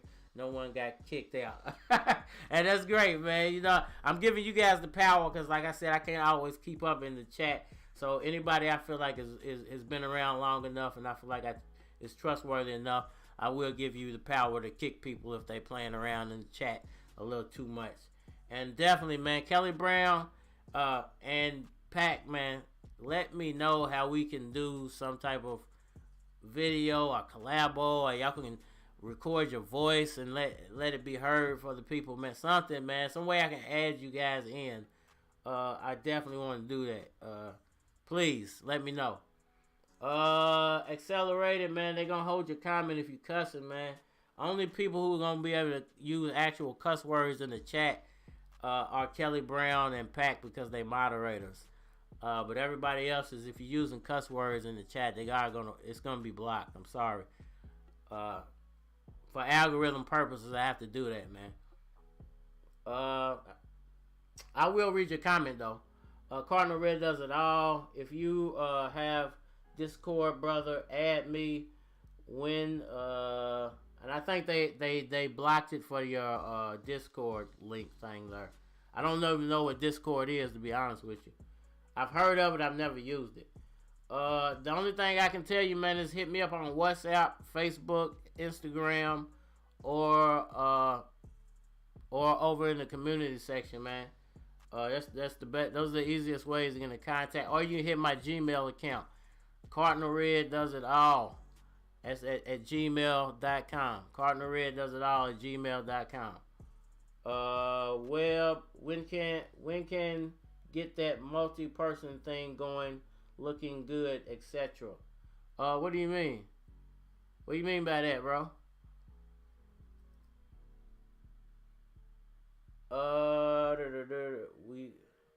We can't get that multi-person thing going, looking good, etc. Okay. I didn't know you could do that on Discord. Accelerator, let's have a good evening. Let's see what next fight announcement is. Kelly Brown, good evening. What did I say? Gotcha. PAC here. Have a good evening. Man, salute to everybody, man. Have a safe night, man. Enjoy yourself. Don't have too much fun. Don't do anything I wouldn't do. Okay, we'll shoot an email. Okay, definitely, man. Do that. Kelly Brown and PAC, man, y'all do the same, man. Hit me up behind the scenes. We got to collabo. You got to get y'all on here, man. All right, man. I'm going to let y'all jam out to my homie, Lewis Keys. Great convo tonight, man. Appreciate y'all. Really do. And I'm out of here. Louisville, home of the best scrapper, also home of the best rapper. Flow dapper, here's another chapter. Ride through, attack you, ride away your laughter. This is what I'm after, blowing on that rapper. Purple Dro, keep a bunch to blow. I don't serve it though, murder flow. If it goes down, I'm the first to know. Y'all niggas late, like the Conan show. Overdose, overload, sharp flow, leaving with the open throat. Lewis Keys, cool as Nova Scotia snow. Puff a blunt, poke a hole, nigga, you supposed to know. Lewis Keys, blowing blunts on the open road. Fuck a cop, fuck a speed limit, drive overdose. Keep a bad bitch, hips wide like Oprah's nose. And you know that I'm a fool, my freestyle's wet, I'm floating in the pool. You should pay your tuition, you're going to my school. Principal keys, you niggas getting held back. Fuck them little sacks, you can have your bread back. No refund, well here the G's come. Hit your ass up, leave you with your fucking head crack. Louisville, Kentucky, 502. Louisville, Kentucky, 502. Louisville, Kentucky, 502. Louisville, Kentucky, 502. Louisville, Kentucky, Louisville, Kentucky, Louisville, Kentucky, 502. Louisville, Kentucky, Louisville, Kentucky, Louisville, Kentucky, 502. Louisville, Kentucky, 502. That's where I'm from, player, how about you? I'm from the city where the hate is familiar. I'm from the city where the haters will kill ya. I'm from the city where they like to gamble. Dice game, get robbed, niggas to scramble. Head for the hills, nigga, duck and dive. No bullshit, no shuck and jive. I know a lot of guys got shot and died. A lot of good guys didn't see 25. Recognize it's a blessing being alive. Heading to the park, I'm on the passenger side. Like Louisville, Kentucky, 502. Louisville, Kentucky, 502.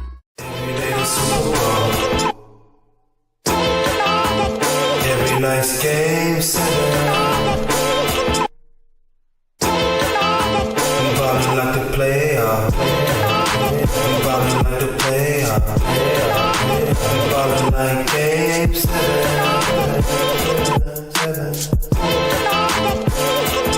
Game set. Every day the Super Bowl. Every night's game set. We ballin' like the playoff. I walk in with my homie. Walk out with your baby mama's home key. I can tell she want it. Fat booty, so you know a nigga own it. I'm such a